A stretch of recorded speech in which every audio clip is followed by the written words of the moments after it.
Chapter 1736. The next day, in the ruins of Colocas, the residents who had been evacuated by the royal army to seek refuge all returned. Looking at the ruins of Colocas, the residents naturally stirred up quite a bit of commotion, causing all sorts of rumors to start flying. However, the kingdom was prepared for this situation. They held a public speech and announced the entire incident, suppressing the rumors and stopping the residents from panicking. Only then did the people realize that so many things had happened last night. The dragon race's large-scale attack. In Revelation, the black dragon that destroyed a huge country appeared. The evil sorcerer was behind all this, trying to harm everyone in this world. And all of this was stopped by the sorcerer from the kingdom's major guilds. This was the news that the kingdom announced. As for the details, such as the purpose of the Great Demonic Battle Exhibition, the reason for the eclipse plan, and Princess Emerald's misjudgment, none of them were announced. It wasn't that Emerald didn't want to announce it, but if these things were announced, it would have a huge impact on many things. Just the existence of the Eclipse Gate, which could travel through time and space, belonged to the ranks of forbidden magic, seriously violating the order of the magic world. If the matter of the eclipse was announced, the council would intervene. By then, the kingdom and the council would have a conflict, and it was possible that there would be a huge conflict. In order to prevent this from happening, it was necessary to hide some insider information. However, with such a big incident, the council still sent people to Colocas to investigate. For all of this, the kingdom would take responsibility and mediate with the council, and it wouldn't involve the major guilds. Therefore, based on the current situation, there shouldn't be any more serious incidents in the future. There were two things worth mentioning. One was Emerald's surrender.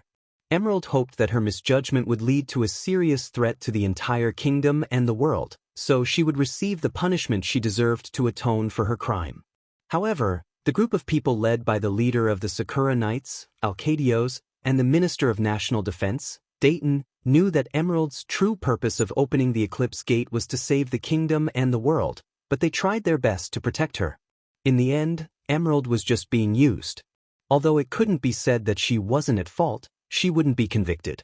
Therefore, a group of senior officials who understood Fatsue's good intentions hoped that Fatsue would reconsider. However, Fatsue, who was tortured by guilt, disagreed. She wanted to get the punishment she deserved. In the end, the matter was resolved because of Noah's words. Since everything happened because of you, you shouldn't be thinking about how to punish yourself. Instead, you should be thinking of a way to restore the capital that was destroyed to its original state. Don't tell me you intend to abandon the citizens of Colocas whose homes were destroyed for the sake of self-satisfaction? This sentence made Fatsue completely speechless. In the end, Emerald took on the responsibility of rebuilding Colocas. She vowed to rebuild Colocas in the shortest time possible and return a better capital to the people. At this point, this matter was finally resolved. As for the second thing worth mentioning, it was Noah's matter. Although Fatsue didn't disclose the inside information that wasn't necessary, she didn't hide the credit of Noah, who single-handedly stopped most of the dragons, defeated Akon Aurelia, and destroyed the future Logue's conspiracy. Instead of hiding anything, Fatsue promoted it vigorously. After releasing 10,000 dragons, Fatsue was already in despair. However, because of Noah's existence, she saw hope. Noah accepted Fatsue's request at that time and fulfilled his promise to protect the Fiori kingdom. Fatsue was very grateful to him for this. Therefore, Fatsue praised Noah's contribution and turned Noah into a perfect hero who saved the country. No one doubted Noah's contribution. This was because, during the Great Demon Battle Exhibition, the power that Noah displayed that surpassed the human domain had long been known to the world. Therefore, no one doubted Noah's ability to do all this, including the council. In the end, the council decided to award Noah the title of one of the 10 Saint Magi based on Noah's contribution. The 10 Great Saint Magi were the titles that only the most outstanding and upright 10 Great Saint Magi on the continent could possess. Noah's strength was unquestionable. No one would deny that he was an outstanding sorcerer. And Noah single-handedly stopped most of the dragons, defeated the Black Dragon in Revelation, saved the Fiori kingdom, and saved the entire world. If even such a hero couldn't be called righteous, then what was? Because Noah had once blatantly killed a 10 Saint Magi, the council thought that Noah's conduct might not be as righteous as the rest of the 10 Saint Magi. However, that matter was judged as justifiable self-defense 7 years ago. If they were to bring it up now, they would undoubtedly be suspected of deliberately looking for trouble. In addition, Noah was now a hero who saved the country and received the kingdom's princess's praise and support. His popularity was at its peak. If the council were to say that he wasn't righteous enough, they would probably be spat to death by everyone in the Fiori kingdom and even the entire continent. In the end, the proposal to award Noah the title of 10 Saint Magi was passed. The council personally awarded the title of 10 Saint Magi to Noah in front of all the kingdom's citizens and sorcerers from the guild. They also announced Noah's ranking. First place. He had easily defeated Turah, who was ranked 5th. He had also defeated Acunolia, who had destroyed a huge country in Revelation.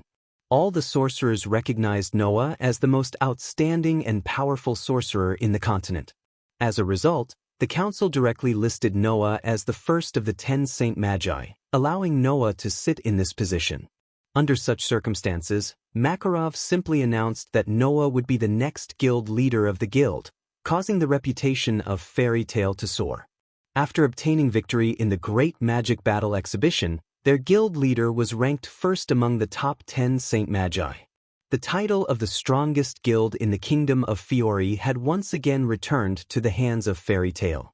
In order to celebrate Fairy Tale's victory, and also to celebrate Noah becoming the first of the 10 Saint Magi, and also to celebrate the kingdom being saved from a great disaster, Emerald decided to hold a ball.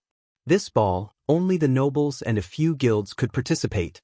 The list of guilds that could participate was as follows: Saber-Tooth, Lamia Scale, Mermaid Heel, Blue Pegasus, Cotter Cerberus, as well as the main character of the ball, Fairy Tale.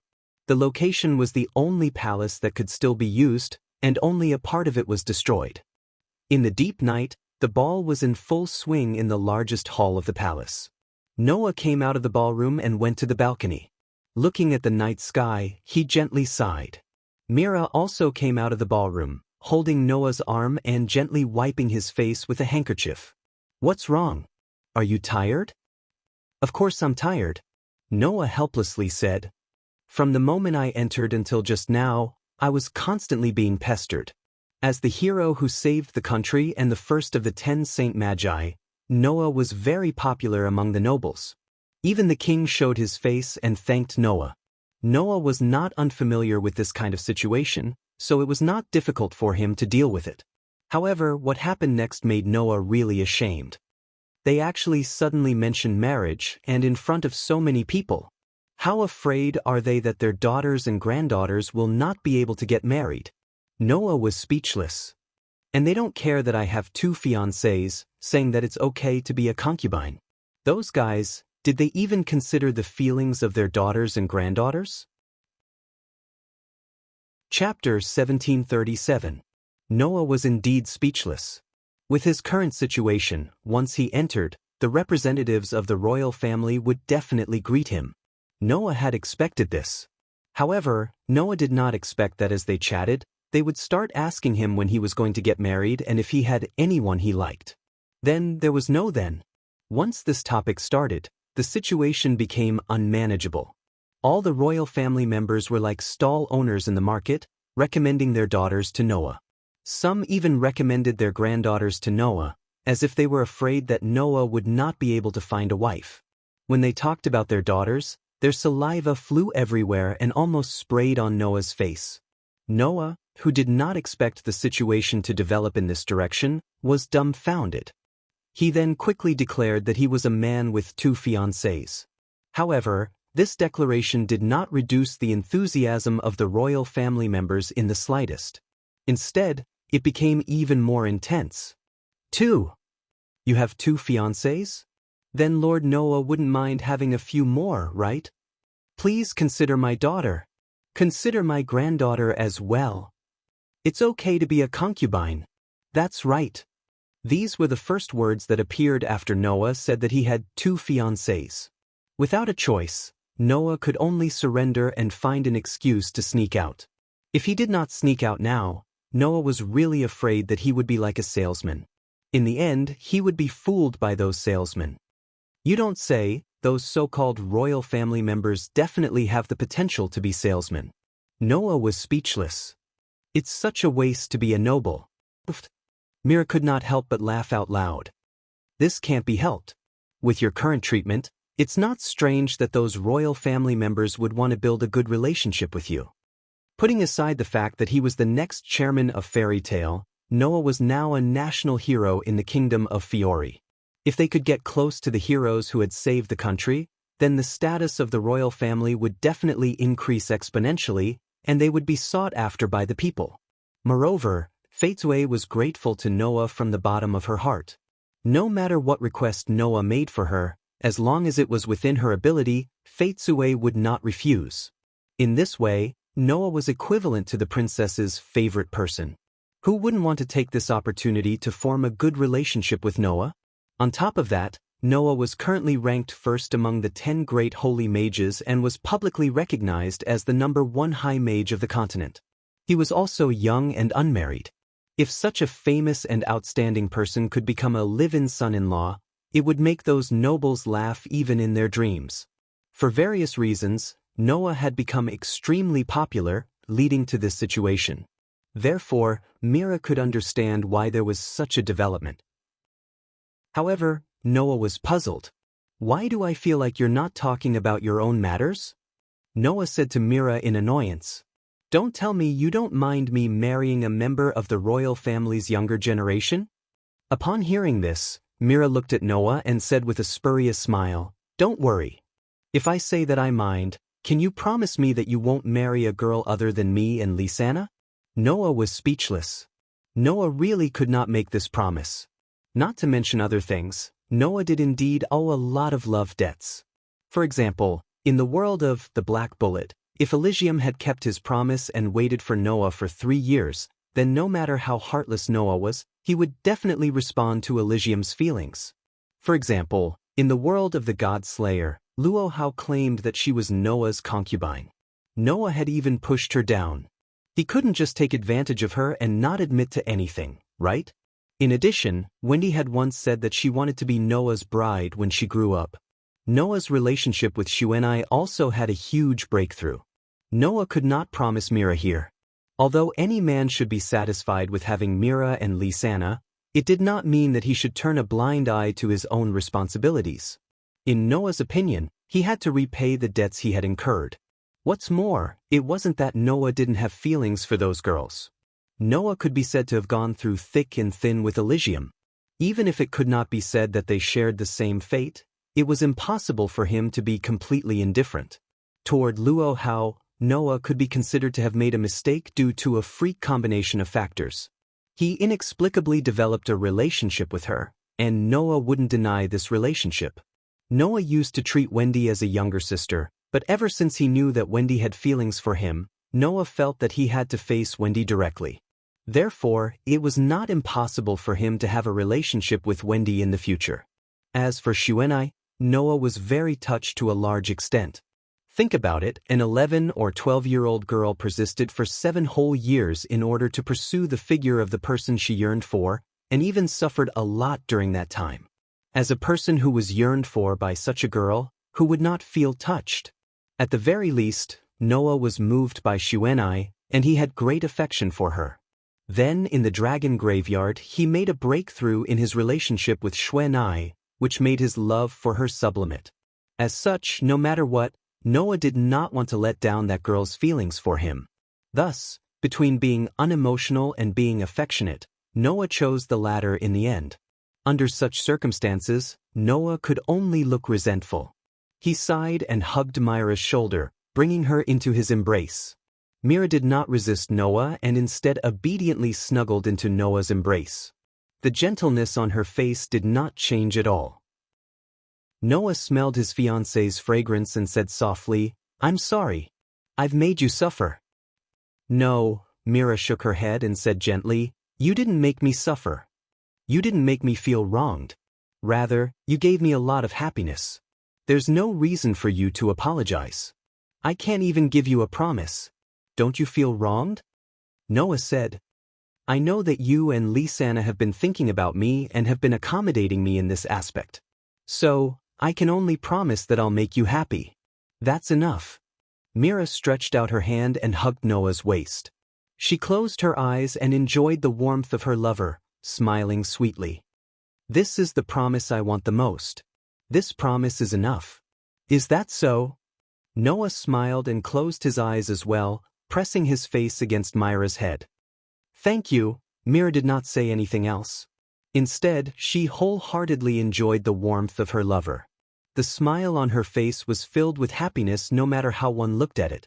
Just as Noah and Mira were being affectionate, in the corner of the balcony, in front of the wall, two girls were secretly hiding. They had clearly heard Noah and Myra's conversation. The two girls showed completely different emotions. One of them showed that they approved of him. The other showed gratitude. The former was like Mira, Noah's future bride, Lisanna. The latter was Sunno. Holding Sunno's hand tightly, Lisanna seemed to be talking to herself as she leaned against the wall and said, I'm the same with big sister Mira. In other words, Lisanna did not need Noah to make any promises. She only needed a promise of happiness. That was enough. The reason why Lisanna brought this up was undoubtedly to hint at something to Sunno. Although it's really infuriating to let that bastard off easy, Lisanna giggled. That's why I must make that bastard compensate me for the rest of my life. Not only did Sunno not feel worried for Noah, but she also felt envious of Lisanna. Noticing the envy in Sunno's eyes, Lisanna puffed up her cheeks and said, I've already decided to let that bastard compensate me for the rest of my life. If anyone wants to let him off easy, they'll have to act quickly. Otherwise, I'm afraid I'll regret it. Xuanai's pretty face immediately turned red. However, looking at Noah and Mira hugging each other under the moonlight, Sunno mustered her courage. Chapter 1738. After that, Noah returned to the ballroom and continued to feign civility with the nobles. It couldn't be helped. The main character of this ball could be said to be Noah. No matter what, Noah couldn't be absent all the time, could he? However, in order to prevent the nobles from proposing marriage to him, Noah had Mira accompany him all the time.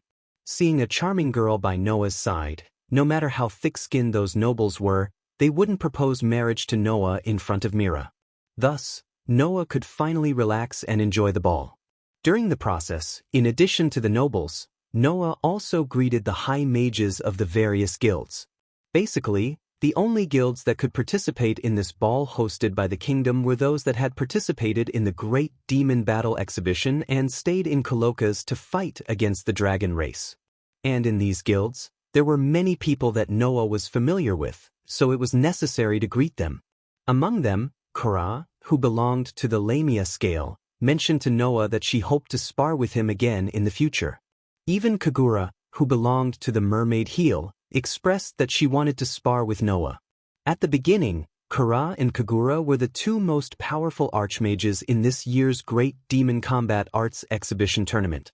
After understanding how terrifying Noah's true strength was, both of them developed a sense of competition. However, rather than saying that it was a sense of competition, it was better to say that the two just wanted to reduce the gap between them and the strongest high mage in the continent as much as possible. As for the other guilds, such as the high mages of the Blue Pegasus and Cotter Cerberus, Noah also greeted them. After all, after returning to Magnolia, Noah would take over the position of the guild leader. It was necessary to have a good relationship with the other guilds. It was worth mentioning that before this, Sting, Logue, Lucifer, and Olyiga, who belonged to the Saber-Tooth, took the initiative to greet Noah. According to Sting, after this year's Great Demon Battle exhibition and the invasion of the dragons, they had already deeply understood just how lacking they were. Previously, they claimed to be the strongest and were proud of it. Now that they thought about it, it felt like a joke. So, Sting and the others planned to turn over a new leaf and start training themselves again, hoping that one day they would be able to spar with the fairy tale again. After returning, Sting would be the same as Noah, the leader of the Saber-Tooth. Therefore, Sting sincerely hoped to have a good relationship with Noah and learn from Noah. He wanted to change the saber-tooth that was dominated by terrorism in the past and try to be like Noah and the others. As for Germain and Meniba, after the great demon battle exhibition ended, the two directly left the saber-tooth. It was said that when Sting and the others felt that they were inadequate, Germain and Meniba were still immersed in the glory of being the strongest guild, sinking deeper and deeper. After that, the two sides directly clashed and even fought over it. In the end, Sting, Logue, Lucifer, and Olyaga defeated Germain and Meniba, proving their will. Germain, who felt that she had no face to stay, left the guild without saying goodbye to Meniba. Actually, the young mistress is also very pitiful. The reason she became like this is because she was abused by Germain since she was young. Germain has always instilled the young mistress with the concept of being the strongest, and in order to not let the young mistress lose face, he strictly and cruelly demanded that she become stronger. That's why the young mistress became like this. Noah still remembered that at that time, Sting said these words to him with a serious face. I think that the young mistress nature is actually not bad, so when we return, I will immediately send people to find the young mistress whereabouts and try to make her come back and feel the warmth of the guild. As for Germain, that person is hopeless. Instead of letting him continue to harm others in the guild, I would rather he never come back. That person, let him fend for himself. After leaving these words, Sting led the saber-tooth archmages out of Noah's sight and greeted the people of the other guilds. From this, Noah could see. A brand new saber-tooth was about to be born. The ball lasted until late into the night and only ended at dawn. Because Crocus was being rebuilt, the only place where people could stay was the palace. Emerald allowed the archmages of the various guilds to stay for the night and leave the next day. The various guilds accepted Emerald's kindness. Thus, under Emerald's arrangement, the various guilds were led by their attendants to their own residences.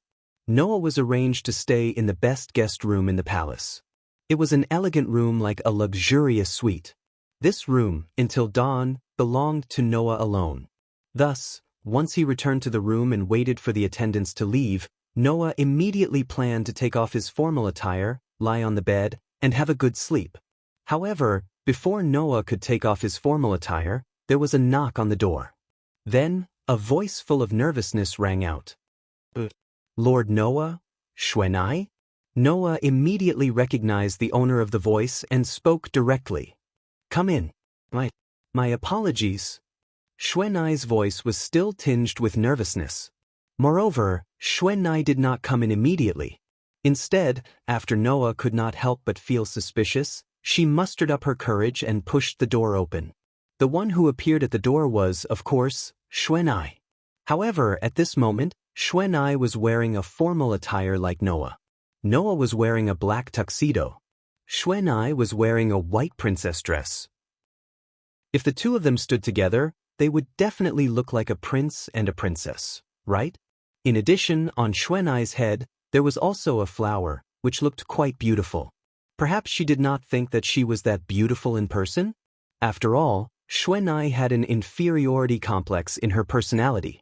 However, Noah still wanted to say that in terms of appearance, Xuanai was really very outstanding. In fact, Noah could not help but take a few more glances at Xuanai. Noticing Noah's gaze, Xuanai's face flushed red. Her hands were hanging in front of her body as she tugged at her skirt nervously. Her strength was so great that one was worried that Xuanai would tear her skirt apart. Noah smiled and took the initiative to break the silence. Since you're here, don't stand outside the door. Hurry and come in. Okay.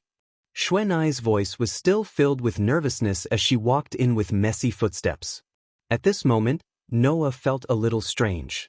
Why did it feel like Xuanai was overly nervous? What's wrong? Noah asked curiously. Is there something wrong? Xuanai did not answer immediately. Instead, she looked even more nervous as she tugged at her skirt continuously. Her face was getting redder and redder. Seeing this, Noah could not help but speak. Stop tugging or it will really tear. Xuanai finally realized that she had been tugging at her skirt and quickly let go. However, Because the movement was too big, Xuanai's high heels twisted. Ah! Xuanai suddenly exclaimed as she fell down. Noah was shocked and hurriedly stepped forward. With a soft bang, he directly hugged Xuanai. "You little girl," Noah said in a reproachful tone. "What are you doing?" Xuanai looked at Noah, who was holding her in his arms. Her face was extremely red as though it was cooked. However, in the next second, Xuanai's face was red as she closed her eyes. She reached out and hugged Noah with trembling hands. Noah was stunned. "Master Noah." Xuanai's body was trembling as she closed her eyes tightly and spoke extremely nervously. "Do you still remember the promise in the dragon graveyard?" Xuanai's words made Noah shudder on the spot. The promise in the dragon graveyard? Could it be that she was referring to that promise? Chapter 1739. All of a sudden, the atmosphere in the room seemed to have turned pink, and the temperature seemed to have risen a little. Noah could clearly feel the trembling of her body as he hugged the beautiful girl in his arms and looked at her blushing face, yet still mustering her courage. However, it wasn't fear, but nervousness.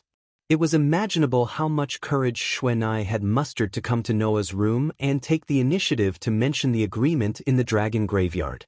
Hence, Noah stretched out his hand and stroked Xuanai's slender and smooth back. He moved his mouth close to Xuanai's ear and whispered, "Have you really made up your mind?"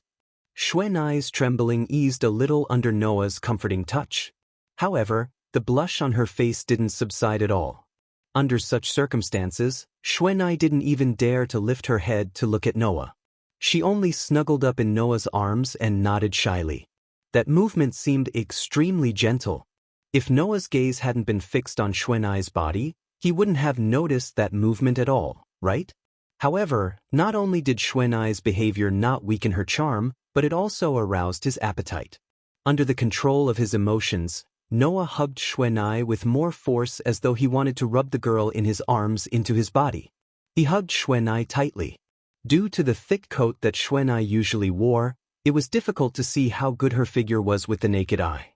Today, Xuanai was wearing a princess dress, which accentuated her good figure. Noah, who hugged Xuanai tightly, could clearly feel the softness and fullness of the girl's body in his arms. Hence, Noah said in the end, "If you want to go back on your words, it's still not too late." Xuanai didn't say anything. She only buried her head in Noah's arms with a blushing face. Due to her nervousness, she hugged Noah tighter and tighter, silently expressing her determination. Now, what reason did Noah have to reject her? Amidst Xuanai's exclamation, Noah abruptly carried the girl in his arms in a princess carry and threw her directly onto the bed. With another cry of surprise, a pure white princess dress was thrown into the air and fell to the ground. Not long after, Noah's black tuxedo also landed on the ground. A sleepless night had just begun. The sky gradually brightened up. Outside the windows of the luxurious suite, the warm sun shone into the room and onto the red carpeted floor. Their pitch-black and pure white gowns were scattered all over the ground, but they didn't give off a dirty and messy feeling. Instead, they seemed especially warm. Noah opened his eyes in a daze, and his consciousness began to gradually wake up. Almost instinctively, Noah reached out his hand and subconsciously wanted to hug the girl who was lying in his arms before he fell asleep last night. However, when he reached out his hand, Noah hugged nothing, which made him slightly startled and his mind instantly woke up. When he woke up, Noah realized that, other than himself, the girl who was supposed to be present was nowhere to be seen, leaving only Noah lying in bed. Xuanai! Noah was a little surprised and puzzled as he sat up. At this moment, the door was pushed open. Outside the door, Xuanai, who had already dressed neatly and changed into her usual clothes, slowly walked in with breakfast in her hands. After seeing Noah get up, she was first surprised for a moment, then her pretty face blushed slightly. She lowered her head like a small animal and said shyly, "Noah, Master Noah, Xuanai." Noah breathed a sigh of relief without a trace and then put on a straight face. "Where did you go?" "I went to help Master Noah prepare breakfast." Xuanai still lowered her head and said softly. However, the palace is too big and I don't know where the kitchen is. It took me a lot of effort to find a servant in the palace to lead the way, so I wasted a lot of time. Are you going to help me prepare breakfast? Noah scratched his cheek. Can't you just leave that kind of thing to the servants in the palace? But I want to prepare breakfast for Master Noah. Xuanai looked up uneasily and secretly looked at Noah. Can't I? Looking at Xuanai's uneasy look, Noah couldn't help but pat his forehead and scold himself in his heart. For this girl who had low self-esteem after last night's entanglement, she would definitely have all kinds of uneasiness. Noah could even imagine the scene where Xuanai tried her best to serve him well so that he wouldn't hate her. In this way, if Noah showed even the slightest bit of resistance to Xuanai's good intentions, it would only make her more uneasy. Noah hurriedly said, "No, I haven't tried breakfast made by Xuanai yet, but I'm looking forward to it." Is that so? Xuanai breathed a sigh of relief, but then became nervous again. "But I'm not sure if it's to your liking. I'm not picky about food, so why would it be to my liking?" Noah laughed out loud. "Anyway, since you've already made it, bring it over." Xuanai's expression became a little more cheerful as she nodded repeatedly and brought the breakfast to the bedside. After placing it on the bedside, she said to Noah, "Then, let me help Master Noah put on his clothes first." She wants to serve me even while putting on my clothes? Well, it wasn't like Noah hadn't been served like this before. Mira and Lise Anna often helped Noah like this before, so there was nothing to resist. Thus, Noah very straightforwardly lifted the blanket and got off the bed. Seeing that Noah didn't avoid arousing suspicion and was completely naked, Xuanai's pretty face turned red with a bang. Seeing this, Noah was amused. "It's not like I haven't seen it before. Why are you so shy?" Master Noah." Xuanai immediately became even more bashful. That delicate appearance made Noah have the feeling of having an appetite for her again. However, now wasn't the time to be lovey-dovey here. Today was the day to prepare to return to Magnolia. So, the rest of the guild members should have gotten up one after another and would be leaving soon. If he turned into a beast here and wasted time, Mira and Lise Anna would definitely come over, and the rest of the guild members might also come looking for Noah. When the time came, Noah's perfect image would be completely ruined if he was surrounded by a crowd. "All right, aren't you going to help me put on my clothes?" Noah said teasingly. "If you don't hurry up, there will really be people coming to watch later." Xuanai's pretty face turned red, but she still obediently took out Noah's clothes and walked in the direction of Noah. Outside the palace, a group of sorcerers belonging to Fairy Tale had gathered together, each of them carrying some luggage. Emerald stood in front of everyone with Alcardios. Facing Noah's direction, Emerald bowed and saluted. "Although I have said it many times, Master Noah, thank you very much for saving this country. Otherwise, I would really be unforgivable. I was just doing what I wanted to do. What I wanted to save was not this country, but my companions." Noah shook his head.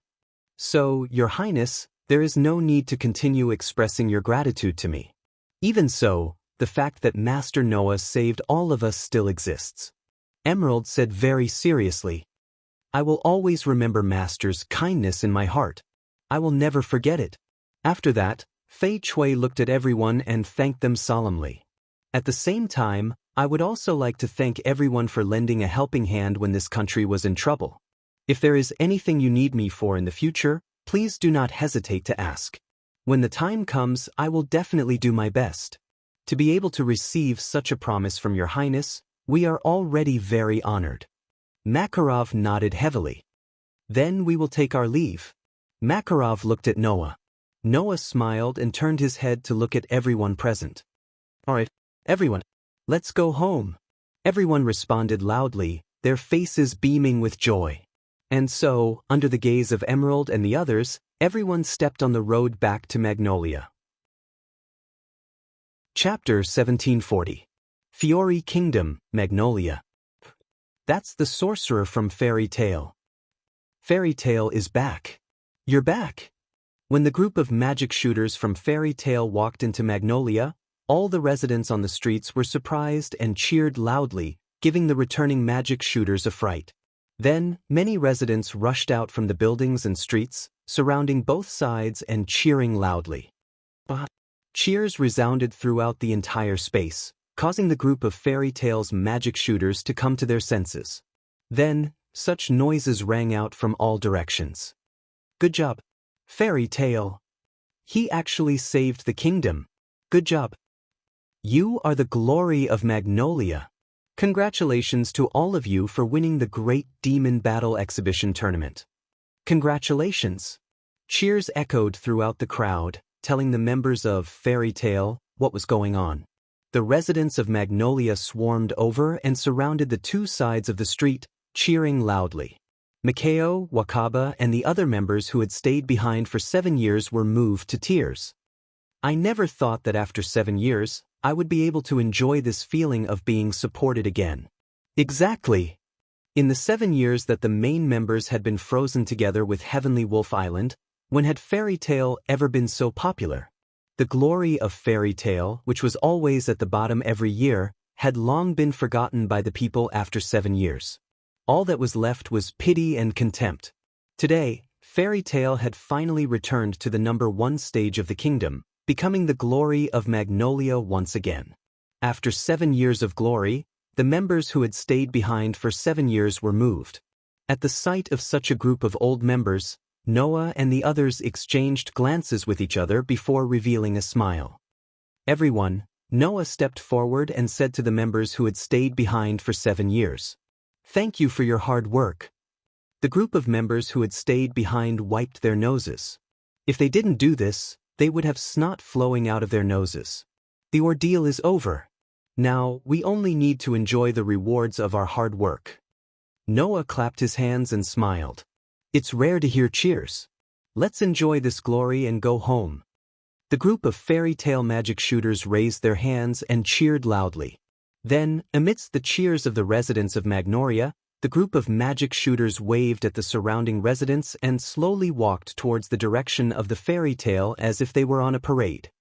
The cheers lasted until they reached Fairy Tale's guild building. When they arrived at the entrance of the guild building, the residents of Magnolia dispersed reluctantly and allowed them to return home. Looking at the castle-like building, Xuanai muttered, "Is this the Fairy Tale?" Although she had joined Fairy Tale, this was the first time Xuanai came to the building and saw what it looked like. When she thought about how this was Noah's home since he was young, Xuanai felt excited and complicated. If it weren't for the fact that she had mistaken Noah's guild, Xuanai would have joined the guild when she was young. In the end, fate played a trick on her.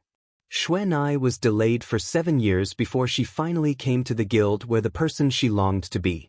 Looking at the majestic guild building, how could Xuanai not feel excited and complicated?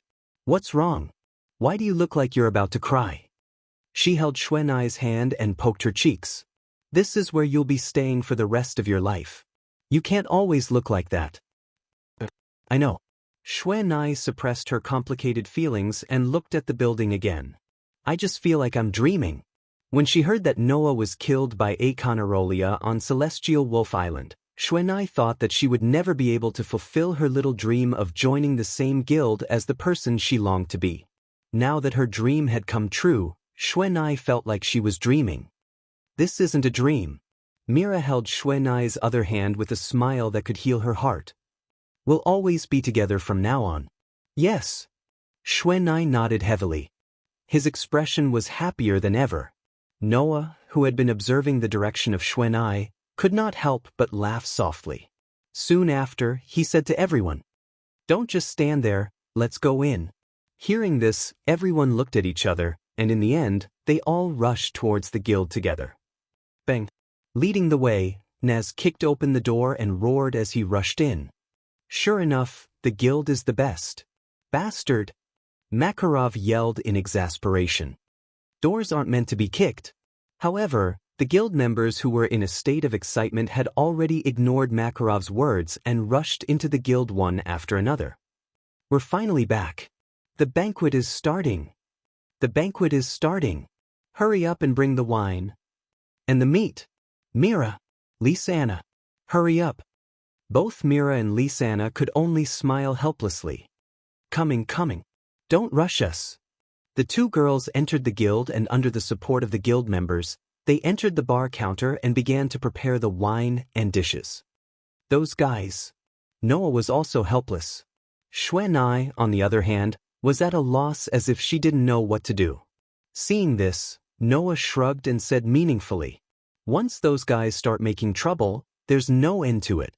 I don't know if Mira and Lisanna can handle it." Hearing this, Xuanai immediately understood. "I'll go help too." After saying that, Xuanai hurriedly ran in the direction of Mira and Lisanna. In the blink of an eye, only Noah was left standing in front of the guild's door. Looking at the noisy guild members, Noah's gaze swept across his companions and family members one by one. Naz was quarreling with Gray. Gadjaloo actually ran to the stage to play the guitar. Wendy, on the other hand, was hugging Xia Lulu and whispering to her, her face full of smiles. Noah couldn't help but feel a little relieved when he saw that. "Have you finally gotten over the departure of Egoniel, Grantigny, and Metalicana?" After the dragons left, Naz, Gadjaloo, and Wendy fell into a depressed state for a while. However, now, the three of them had finally returned to their normal state and were not as sad as before. Everyone is moving forward with real growth. We are not staying in the same place. Noah turned his head and cast his gaze at Mira, Lisanna, and Xuanai, who were chatting and laughing at the bar counter. He silently made up his mind. I should also fulfill my promise. With this thought, Noah lifted his foot, stepped into the guild, and spoke loudly. "Everyone, quiet down. I have something to say to you." The entire guild suddenly fell silent. Everyone cast their gaze on Noah, including Mira, Lisanna, and Xuanai. Under everyone's gaze, Noah scratched his cheek and declared, "I hope everyone can come to my wedding in a week's time." Everyone's eyes widened. Mira and Lisanna were even more stunned. Then their eyes lit up. Chapter 1741. The surroundings suddenly fell silent. Shortly after, a shocking commotion broke out. Wedding? Does that mean Noah is finally planning to marry Mira and Lisanna? It's not a plan, it's a fact, right? Speaking of which, before the start of the Great Demon Combat Arts competition, Noah did say that he would marry Mira and Lisanna-chan after the competition. In other words, it's time to fulfill that promise, right? Damn it. Mira is finally going to become Noah's property. Mira, the entire guild was in an uproar. It was so noisy that everyone's eardrums started to hurt. Mira and Lisanna were pleasantly surprised, but just as their companions said, this matter was already decided long ago, so there was nothing to make a fuss about.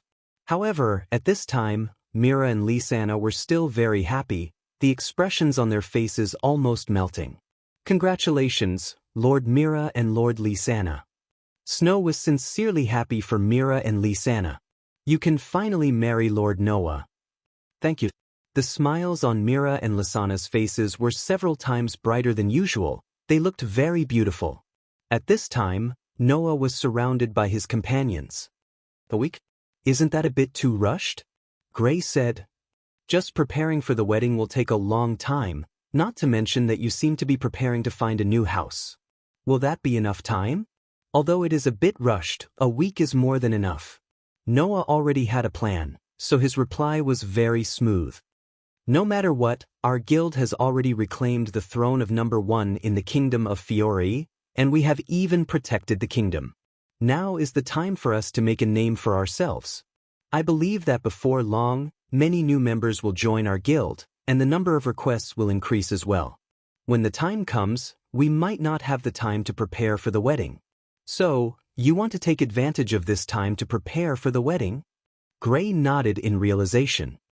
Indeed, in that case, we have no choice but to hurry up and finish the wedding. But, Elisha muttered in a bashful voice. I'm not mentally prepared yet. With this reaction, I don't even want to comment anymore. Lucy sighed while holding her forehead. It's not like Elisha is getting married. Why do you need to be mentally prepared? I wasn't mentally prepared either. Wendy's pretty face was slightly red, but she clenched her small fists and spoke with an expression of effort. However, I will start preparing myself mentally now. When I grow up, it will be just right. Just enough. Naz asked curiously. What can I do? Hearing this, Noah felt a little guilty. If his companions in the guild knew that even Wendy was planning to marry him in the future, how would they look at him? Thinking of this, Noah quickly changed the topic. Moreover, after the wedding, I have some matters to attend to. At that time, I will be away for about a month. Before the guild becomes busy, I have to hurry up and finish the wedding. At this moment, everyone's eyes were focused on Noah. Leave for a month? Elisha asked in surprise. Now, is there anything that requires you to spend an entire month to settle? Although the rest did not speak, they had the same surprise as Elisha. After all, Noah was the first of the 10 great St. Magus masters and was recognized as the #1 magic shooter in the continent. He was an existence that could single-handedly block a Conarolia and 10,000 W.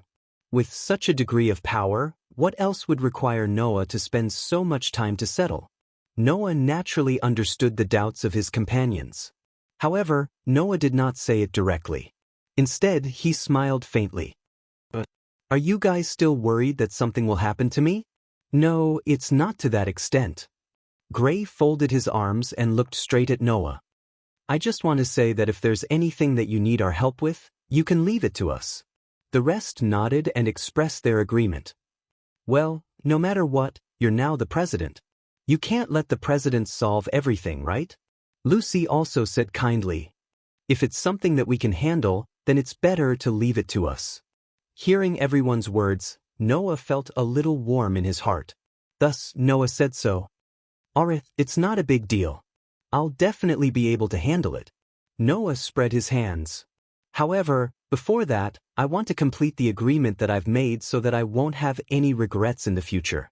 At this point, Noah suddenly smiled. Of course, the agreement I'm referring to is not only to marry the person I love. Not only to marry the person you love. Everyone was stunned. Noah turned his gaze and looked in Naz's direction. His dark and deep eyes flashed with some light. What? Naz suddenly felt strange. Why are you looking at me like that? Naz. The corners of Noah's mouth slowly raised. Do you still remember the agreement that we had to fight after we became S-rank archmages together? This sentence made Naz's pair of eyes light up. The rest of Noah's companions more or less understood what Noah meant, and they were all surprised. Since then, it has been 7 years in this era. Noah looked at Naz closely. Although none of us became S-rank archmages, I directly became one of the 10 great Saint Archmages and succeeded the position of president. After your cultivation, your strength has also increased to the point where you can become an S-rank archmage. Now, it's time to fulfill the original agreement. Naz's eyes suddenly became serious, and he grinned with excitement and hot-bloodedness. In other words, Noah, are you finally going to fight with me? Of course, not now. Noah smiled slightly and said so. The time is set to be after my wedding and before I leave. After the wedding, before leaving. Naz lowered his head and considered with an unprecedentedly serious expression. At this time, Naz stretched out one hand and grabbed his other arm tightly. A smile appeared on his face. Well, I also need some time to prepare. Naz's words surprised the surrounding companions. When did Naz prepare for a duel? But this time, Naz actually said that he needed time to prepare? What did this prove? It proved how serious Naz was about this duel. Noah, on the other hand, stared at Naz's right arm that was tightly gripped by his hand with a meaningful gaze. Naz was naturally very serious about this duel. However, if he needed time to prepare, did it mean that Naz had some hidden cards? As soon as this idea appeared, it had to be said that even Noah began to look forward to it. So, Noah made a prompt announcement. Well, before I leave, let's have a good fight. So, I'm burning. Naz laughed out loud and rushed in the direction of the door. In that case, I have to hurry up and prepare, hubby. Isaac. Habby immediately flapped the wings on his back and shot out like an arrow, catching up to Naz. In the next second, Naz and hubby rushed out of the guild and soon disappeared without a trace. Until then, the crowd was in an uproar.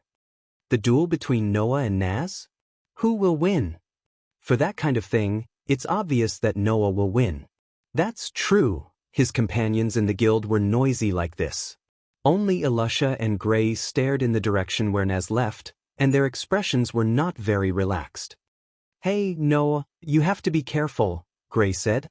"That guy actually said that he needed to prepare. He must be hiding something." "I have a feeling," Elisha said the same. "Your duel with Naz will definitely not be as predictable as everyone said." "I understand." Noah looked in the direction where Naz disappeared, and his eyes flickered. "I know better than any of you that Naz is definitely not an opponent to be underestimated." Chapter 1742. In the end, because of the marriage and the duel happening at the same time to Noah, the entire guild was in an uproar from morning till night. Of course, even if nothing happened, the guild would always be this lively. However, with the marriage and the duel happening, the guild was undoubtedly several times livelier than usual. In Noah's opinion, his companions in the guild were actually a bunch of excited people who wanted to see the world in chaos. That was why the whole guild became so noisy after Noah announced these two things. As for Makarov, after Noah announced that he was going to get married in a week, he downed a few barrels of wine. Noah didn't know what Makarov's stomach was made of to drink like that, but Noah also knew that Makarov was just too happy. His grandson was finally going to get married. As a grandfather, how could Makarov not be happy? Hence, after downing a few barrels of wine, Makarov looked for Noah again, patted his chest, and said this: "Aren't you going to look for a wedding house? Leave this matter to me." After leaving this sentence, Makarov directly slipped away and disappeared. Later, Noah found out that Makarov had dug out all his savings and spent a lot of money to buy a relatively luxurious house. That house was the wedding house that Makarov was going to give to Noah. Originally, Noah had planned to rely on his current reputation to find the most difficult and most rewarding task. After obtaining it, he would use the reward to buy a house and prepare for the wedding. Now, since Makarov had taken care of the task of finding a house, Noah's only task left was to prepare for the wedding. However, regarding the wedding preparation, Mira and Lisanna had taken care of everything. "You are now the guild leader. There are many things in the guild waiting for you to do," Mira said gently to Noah. "So, about the wedding preparation, let us do it. I have been wanting to have a wedding for a long time. I have many ideas in my mind," Lisanna said with a face full of excitement. "Brother Noah, you can't fight with me, okay?" Seeing that Mira and Lisanna were eager, Noah didn't want to dampen their spirits. He could only find Shwenai and discuss the wedding with her. Noah came back to finish all the things that needed to be done and not leave himself with any regrets. Thus, the matter of Fairy Tale becoming the #1 guild in the kingdom of Fiori had to be dealt with. The wedding of Mira and Lisanna had to be dealt with, and the duel with Naz also had to be dealt with. Naturally, after the breakthrough in his relationship with Shwenai, Noah couldn't ignore Shwenai. In other words, Noah planned to let Yuno marry him and become his bride. Who knew regarding this matter, Shwenai expressed the greatest degree of all. "You can't, Lord Noah," Shwenai said a bit anxiously to Noah. "Lord Mira and Lord Lisanna have already discussed the marriage with you for so long. Only now did they finally get what they wanted. How can I casually butt in?" It seemed that Shwenai thought that if he, a person who came out of nowhere, suddenly butt in Noah, Mira and Lisanna's wedding, then he would definitely be guilty of the most heinous crime. "As long as I can be together with Lord Noah, I am already very satisfied," Shwenai said to Noah in a pleading manner.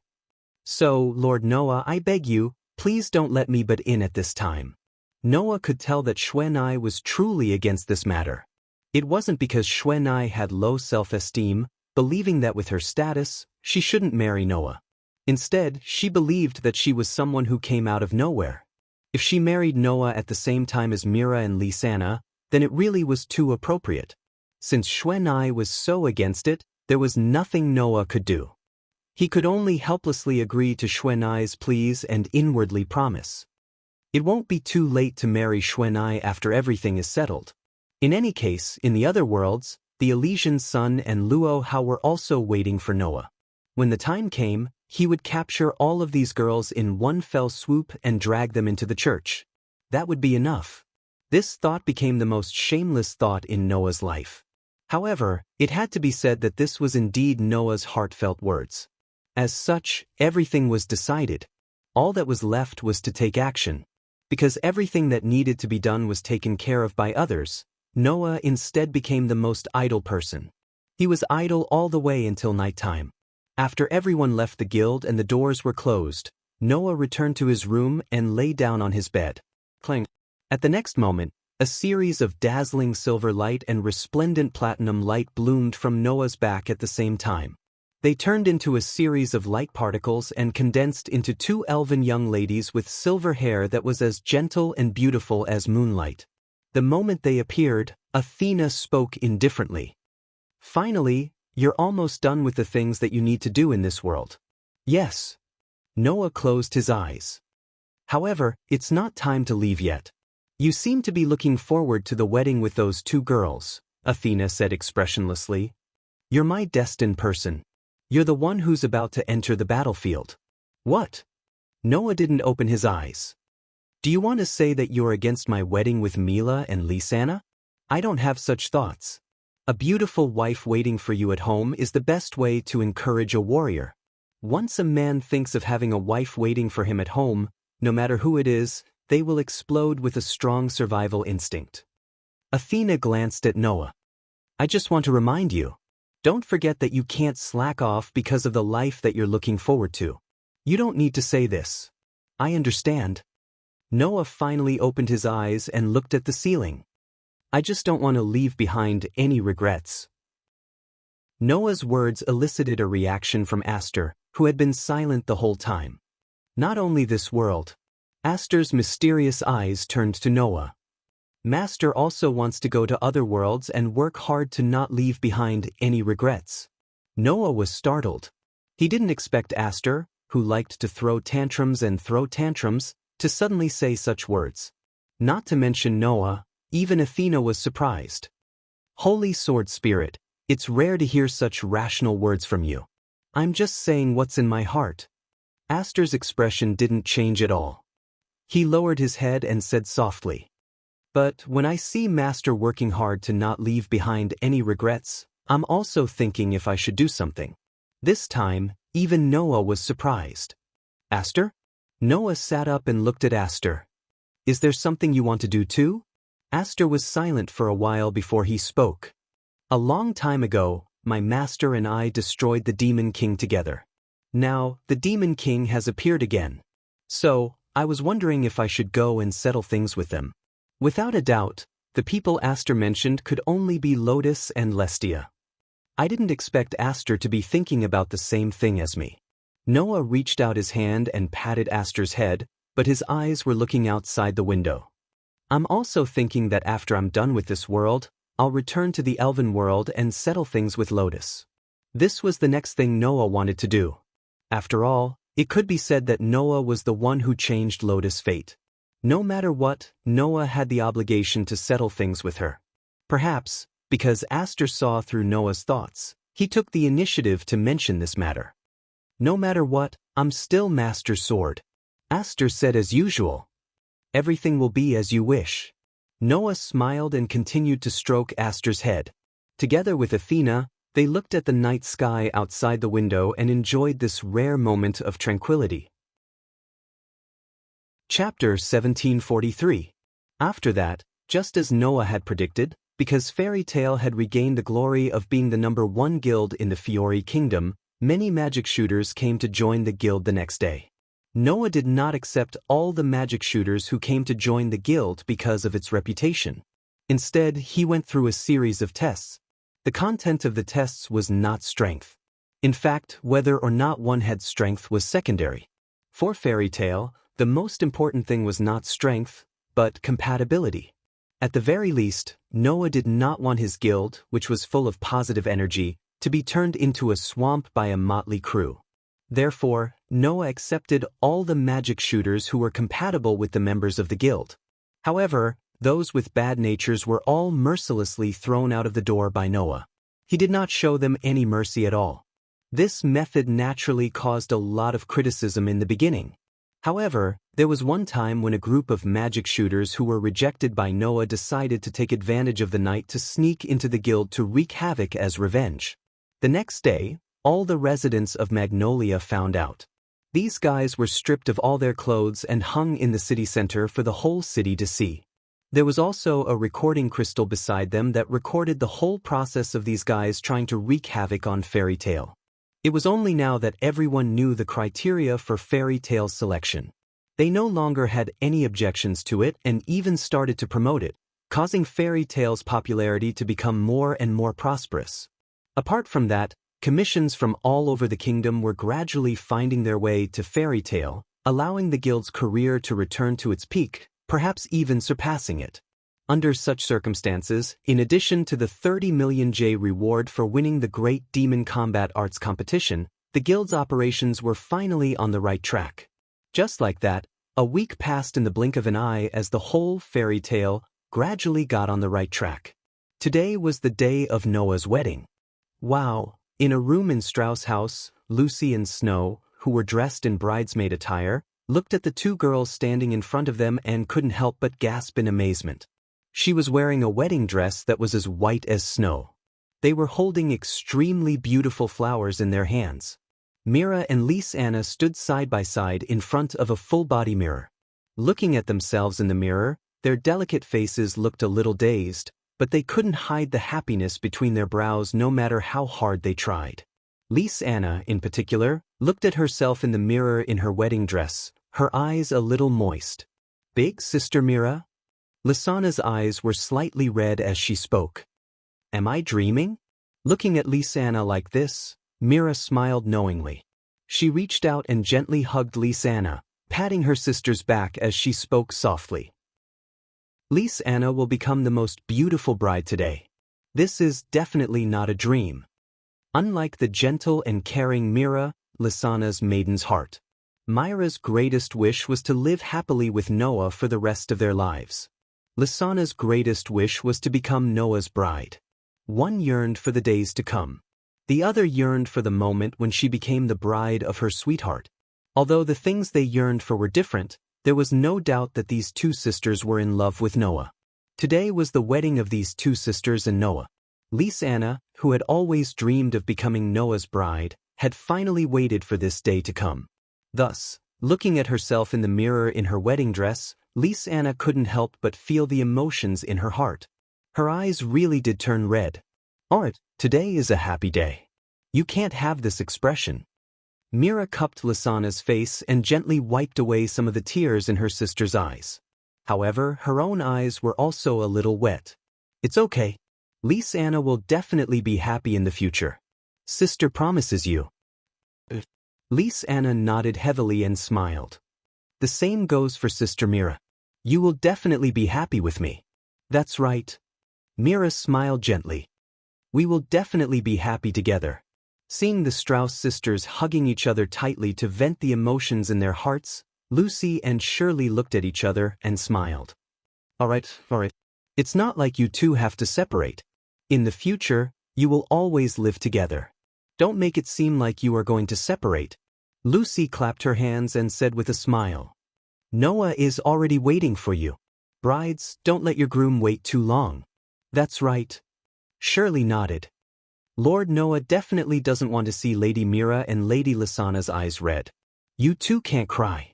Mira and Lise Anna looked at each other and smiled. They nodded and separated from each other. Then, Lucy and Shirley stepped forward at the same time and each of them held the hands of the two brides. "Let's go." Mira and Lise Anna tightened the bouquet in their hands and took a deep breath. After a while, they nodded. At the same time, in one of the guild's rooms, Noah was also prepared. Phew! Wearing a suit as white as snow, Noah constantly checked if there was anything messy on his body while nervously asking his companions in the room. "This should be fine, right?" "This is the 4th time you've asked this," Gray said helplessly. "It's really fine. It's neat enough. It won't be embarrassing." Apart from Gray, Laxus was also present. How surprising. Raxus made a rare teasing remark. I didn't expect you to be nervous. Hearing this, Noah couldn't help but smile bitterly. It had to be said that Noah was more or less nervous. In the past, let alone a small wedding, Noah had experienced even bigger occasions. However, for some reason at this time, Noah couldn't help but feel nervous. Well, after all, it's a matter of a lifetime.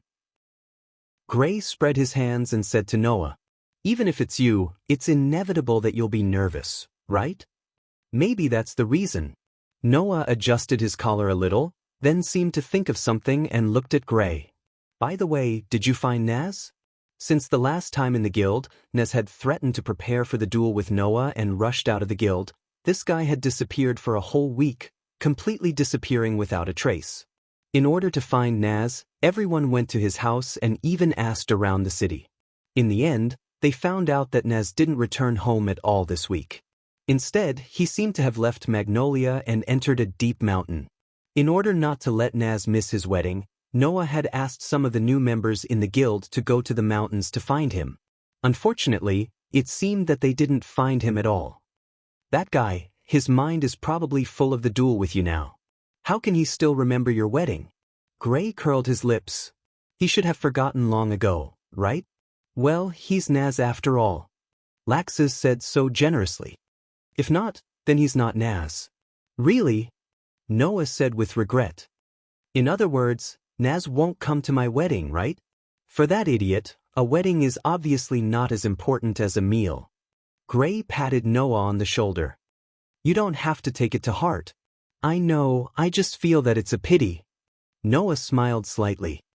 Besides, Naz is now carefully preparing for the duel with me. I have nothing to complain about. That's good. Laxus glanced at the clock on the wall and said, it's about time. It's time to go. Hearing this, Noah took a deep breath like Mira and Lisanna and then nodded. Then let's go. Chapter 1744. In Magnolia, there was a church. The size of the church was considered large, so the residents of Magnolia called it the cathedral. However, the location of the cathedral was a little remote, and it was not very lively on normal days. Sometimes, not many people would go there. But today, the cathedral seemed to be quite lively. Ding-dong, ding-dong, ding-dong, ding-dong. The melodious sound of the bell echoed throughout the entire cathedral. At this moment, the sound of cannon salutes rang out. At this moment, the people were cheering. In such a lively atmosphere, in front of the cathedral, the sorcerers from Fairy Tale were all dressed in formal attire. Each of them had a smile on their faces, and they held wine glasses in their hands as they laughed and chatted with each other. In addition to the sorcerers from Fairy Tale, many of the residents of Magnolia had also heard the news and gathered around the periphery of the cathedral to watch. It caused a lot of chatter, and it was very lively. In fact, this kind of liveliness could have been multiplied several times, or even dozens of times. After all, the person getting married today was not an ordinary person. He was a hero who saved the country a week ago, and received the title of one of the 10 Saint Sorcerers, the strongest sorcerer in the continent. He saved the entire Fiori kingdom, and even the entire world. He defeated Aconaraglia and single-handedly stopped a large number of dragons. The sorcerers of the other guilds in the kingdom were in awe of him. The princess of the kingdom was in awe of him. If Noah really wanted to hold a grand wedding, then it would not be strange if all the famous guilds in the kingdom, or even the princess herself, came to congratulate him, let alone the sorcerers of Fairy Tale. However, Mira and Lisanna did not insist on the size of the wedding. Whether the wedding was grand or not was not a very important matter to the sisters. The two girls only wanted a beautiful wedding, and it was enough for them to become Noah's bride with the blessings of everyone. Therefore, only the members of Fairy Tale were invited to attend today's wedding. Of course, generally speaking, it was enough to invite an entire guild to a wedding. After all, a large magic guide guild would have at least hundreds of members, or even thousands of members. Fairy Tale, on the other hand, had just regained the glory of being the #1 guild in the Fiori kingdom, but the number of members in the guild had already exceeded 300. With so many people attending the wedding, it was more than enough. In addition, the residents of Magnolia came to liven things up, making the wedding quite lively. Congratulations, President Makarov. Congratulations, congratulations. My grandson is finally married. And he married two at once. You're really capable. One by one, the magic shooters toasted and congratulated Makarov, who was also dressed in formal attire. Makarov's old face was full of smiles as he laughed unreservedly while returning the toasts. Glass after glass of wine was poured into Makarov's stomach, causing Makarov's face to turn red. However, Makarov didn't mind at all. Instead, he drank more and more happily, causing people to worry that this old man would pass out drunk before the bride and groom arrived. At least, Mikhail and Wakaba expressed their worries. I say, President, no, it should be the previous president, shouldn't you stop? Mikhail advised. Your grandson hasn't arrived yet, and the wedding has just begun. If you pass out drunk now, what will happen later? Kana hugged a wine barrel as she fiercely gulped down wine while speaking drunkenly. You can get drunk at any time, but not today. Former president, it's time for you to restrain yourself.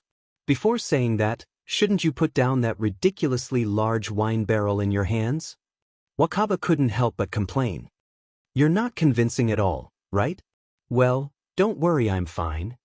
Makarov patted his chest and said with his head held high. Before I see my great-grandson's face, I, Makarov, won't die like this. No, no, no, I'm just telling you to stop drinking, not to die. Mikhail said loudly. So to you, not drinking is the same as dying? It's fine, it's fine. Makarov didn't mind Mikhail's words at all. He continued to drink happily, and his face became redder and redder. Seeing this scene, even Wendy expressed her worry. President Makarov, are you sure you're fine? I feel that if he continues to drink like this, there will definitely be a problem. Levi sighed. By the way, why aren't the bride and groom here yet? I heard that they're on their way. Julian quickly said. They should be here soon. Hurry up and end this wedding. Gadjalou said with some boredom. Noah, that guy. Not only did he prepare for the wedding, but he didn't prepare any iron. What kind of banquet is this? Is that so? Li was speechless. I don't think anyone would prepare iron for a wedding banquet. As the crowd continued to clamor, at a certain moment, outside the cathedral, an extremely luxurious carriage slowly drove in amidst the clear sound of wheels. Seeing the carriage, the crowd's expression brightened, and they shouted loudly. They're here, they're here. The bride and groom are here. They're finally here. Whoa, whoa, whoa. Continuous cheers began to ring out, causing the saluting cannons to be pulled and set off in midair. Balloons were also released into the air, floating towards the clouds. The scene was quite beautiful. Then, under the crowd's cheers and firecrackers, the luxurious carriage stopped in front of the cathedral. The next moment, the door of the carriage opened. Inside, Noah, who was dressed in a pure white suit, walked down. He raised his head and looked around. A smile slowly appeared on his face. Oh, oh, oh, oh, oh. The crowd cheered loudly. Even the residents of Magnolia cheered and gave Noah their best wishes. Noah raised his hand and waved at the people around him. Then, he turned around and extended his hand into the carriage. Both of her hands, which were wearing white lace gloves made of silk, immediately reached out from the carriage and placed them in Noah's hands. Under Noah's lead, she alighted from the carriage. Of course, the people who came out were Mira and Lisanna. Oh, looking at the two girls who were wearing a pure white wedding dress and holding bright flowers in their hands, with an unconcealable smile on their faces and some shyness and nervousness on their faces, many people in the crowd let out sighs of amazement. When were women at their most beautiful? Everyone had their own opinion on this question. However, everyone present had the same thought in their minds at this moment. That was, at this moment, Mira and Lisanna, in their pure white wedding gowns, were undoubtedly the most beautiful in their lives. Mira was the most popular top model. When she wore a wedding gown, she was so beautiful that people could not take their eyes off her. Lisanna did not have Mira's gentleness and sweetness, but she was more pretty, cute, and mischievous. When she wore a wedding gown, she was equally beautiful. The most beautiful appearance of the two sisters was displayed in front of everyone. How could they not be stunned? In response, Mira and Lisa only held one of Noah's hands each. Under Noah's lead, they walked along the red carpet, step by step, with smiles on their faces. There was only one person at the front of the red carpet. That person was Makarov. The blush on Makarov's face had disappeared without a trace, as if his performance had been fake. He looked at the couple walking slowly towards him, his face full of gratification. In this way, Noah brought the two brides to Makarov. Their eyes met. Chapter 1745. Looking at the short and old Makarov with a face full of wrinkles, Noah couldn't help but feel sour in his heart. He still remembered that when he was just born and entered this world, Noah didn't have anything other than the appearance and intelligence of a 10-year-old child. He didn't have parents who gave birth to him and didn't have an innocent childhood. He didn't have any memories of being alive and didn't even have a clue of where he came from. His language was completely different from the people of this world. He didn't have any decent clothes on him. As if he was abandoned, Noah was sent to this world and appeared in the forest alone. Everything around him was unfamiliar to Noah at that time. The wild beasts and magical beasts in the forest even treated him as food and were in a very dangerous situation. It was at that time that Makarov found Noah and brought Noah to Fairy Tale. He took him as his adopted grandson and raised Noah. According to Gaia and Aleya, Makarov finding Noah and letting Noah join Fairy Tale seemed to have been arranged by the world. However, this didn't mean that Makarov's feelings for Noah were fake. Makarov wasn't on guard against Noah, who had an unknown background and identity. He also didn't care about it and treated Noah as his own grandson. He treated Noah as if he was his own grandson. At that time, Noah's magic was too strong and his magic went berserk many times, almost destroying the guild. However, Makarov didn't have any ill feelings towards Noah because of this. Instead, he taught Noah nicely. Logically speaking, people like Noah who went berserk from time to time and brought disaster to their surroundings should avoid him and treat Noah as a monster and expel him or even kill him. However, Makarov always believed in Noah's character. He believed that power itself wasn't wrong, but the person who used it was at fault. He didn't have the slightest bit of impatience and taught Noah, guiding Noah to the right path. Compared to Gaia and Aleya, who were chosen by many worlds to be Noah's guides, Makarov was Noah's true guide. Without Makarov, there would be no Noah today. To this day, it had only been about 10 years since he first met Makarov and joined Fairy Tale based on Noah's sense of time. In 10 years, it was this old man, who was twice as short as Noah, who had raised Noah into an adult. Thinking of the past, Noah had the urge to cry at this moment. Noah could tell everyone with certainty that he had never wanted to cry in his life. However, at this moment, the emotions in Noah's heart were surging, causing his eyes to turn red bit by bit. Perhaps because they felt Noah's emotions, Mira and Lisa hugged Noah's arm tightly and looked straight at Noah's face, silently comforting him. Noah looked at Makarov and said with a hoarse voice, "Grandfather." This call made Makarov's eyes turn red. However, the smile on Makarov's face didn't fade. It was still as bright as ever. "You don't have to say anything." Under Noah's gaze, Makarov said with a calm smile, "Grandfather is proud of you." With that, Noah finally couldn't hold back the emotions in his heart. He couldn't help but close his eyes as tears rolled down his cheeks. Without a doubt, that was the only time in his life that Noah shed tears. Of course, no one had seen Noah like that. However, those who saw Noah shed tears weren't surprised at all. Instead, they smiled as if they understood. Looking at Noah's tearful appearance, Makarov held back his tears and stepped forward with a smile. "Today is the day you get married. You can't face everyone with this expression." "I'm not crying." Noah didn't wipe away his tears. For the first time, he acted like a stubborn child and said this. "It's just the wind, you child." Makarov couldn't help but laugh. Then, he looked at Mira and Lisa and said softly, "I'll leave Noah in your hands." Mira and Lisa tightened their grip on Noah's arm.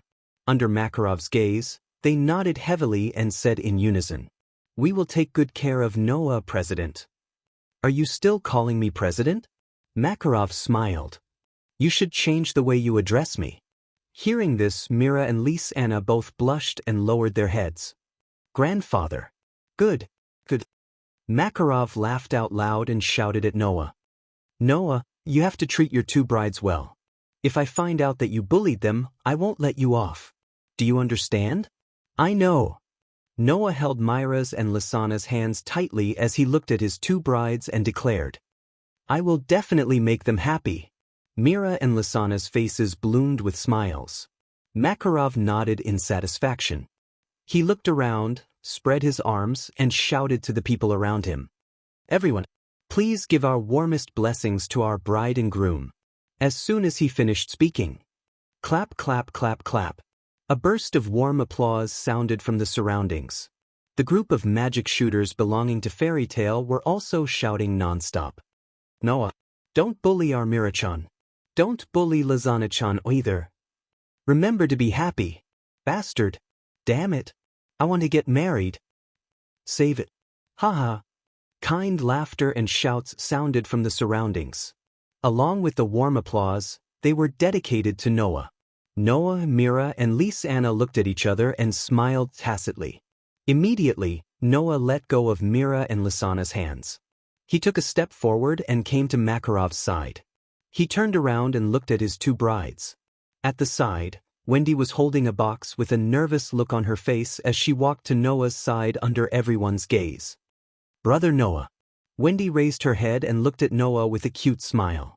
In the box in Wendy's hands, there were 2 diamond rings. Both Mira and Lys-Anna's gazes were immediately drawn to the 2 rings.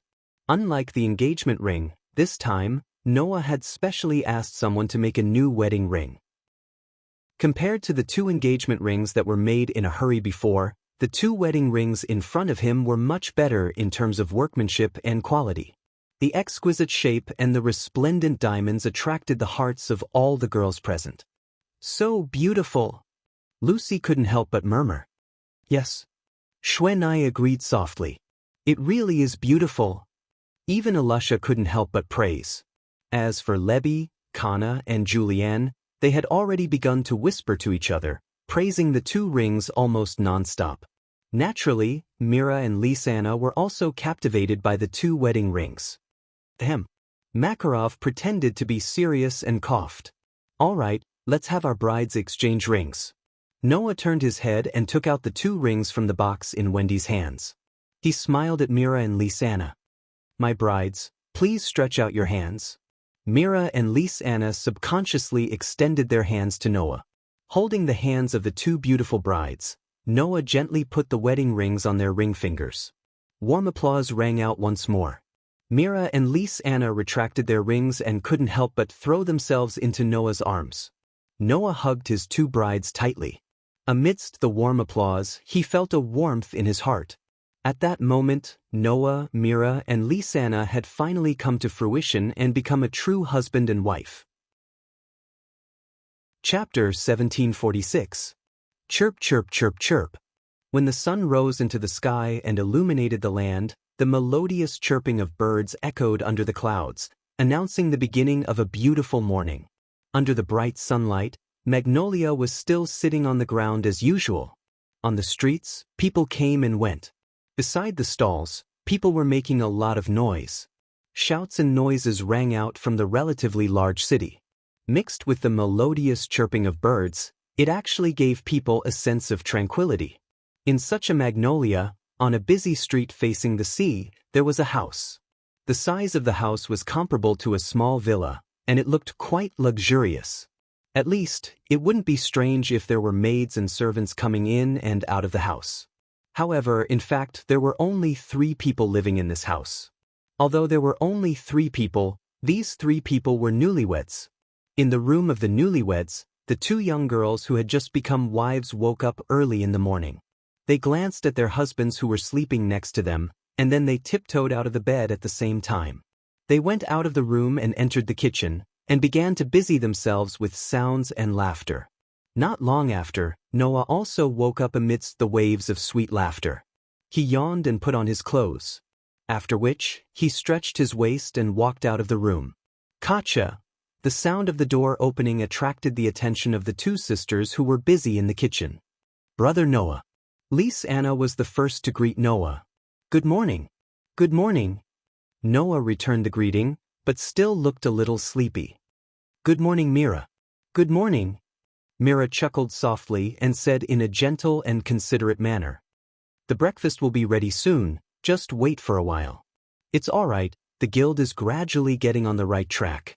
Even if I don't stay in the guild all the time, there won't be any problems, Noah said lazily as he walked towards the sofa and sat down. So, you guys just have to take it slow. Mira looked at Noah's lazy expression and smiled helplessly. On the other hand, Lise Anna puffed up her cheeks and said with some dissatisfaction. Big brother Noah, have you become a little lazy recently?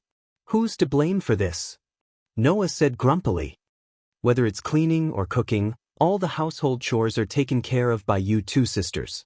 Even when I take a bath at night, you two will help me run the bath water. I have nothing to do at home, so how can I not be lazy? But don't you have a lot of things to deal with in the guild? Mira asked, chuckling. We were worried that you would be exhausted, so we didn't want you to be busy. Besides, family matters are what we should do. Big brother Noah, you don't know how lucky you are. Lise Anna raised the spatula in her hand, looking indignant. With me and Sister Mira as your wives, what's there to be dissatisfied with? I've never said that I was dissatisfied, right? Noah said with a bitter smile.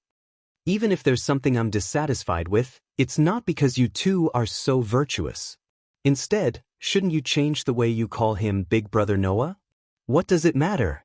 Big Brother Noah is Big Brother Noah, Lise Anna said matter-of-factly. I've been calling him that since I was young. Is there a problem? There's a big problem. Noah rolled his eyes. If others know that I let my wife call me Big Brother, how will they look at me? Is that so? Lise Anna tilted her head and asked in puzzlement. But they're used to it. Mira couldn't help but laugh out loud, and she couldn't help but say this. Besides, even if others look at Noah differently, it'll still be interesting. Just like that, Noah, Mira, and Lise Anna went about their own business while casually chatting about their daily lives.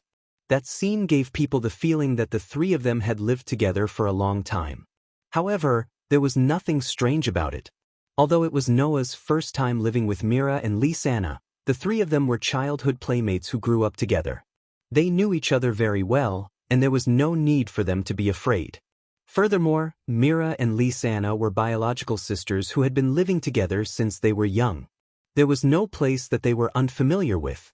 Therefore, there was no sense of awkwardness when the three of them lived together. Furthermore, Mira and Lise Anna had been living together with Elfman in the first place. To Mira and Lise Anna, it was just a change of residence. Furthermore, the person living with them had changed from a younger brother to a husband. Looking at the two newlyweds who were busy in the kitchen, Noah smiled. After a moment of silence, he suddenly spoke. I plan to leave the guild for a period of time tomorrow. During this period, the two of you have to take good care of yourselves. That one sentence made Mira and Lise Anna stop what they were doing. Mira and Lise Anna had already known that Noah planned to leave for a period of time to settle some matters. Hence, the two of them weren't too surprised. As for being reluctant to part with him, that wasn't it.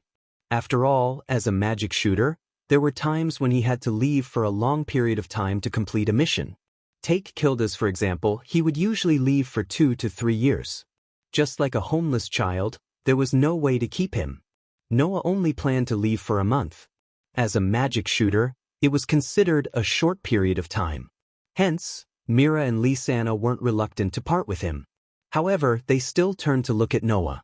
Are you planning to leave tomorrow? Mira asked thoughtfully. Then we'll help you settle the matters in the guild.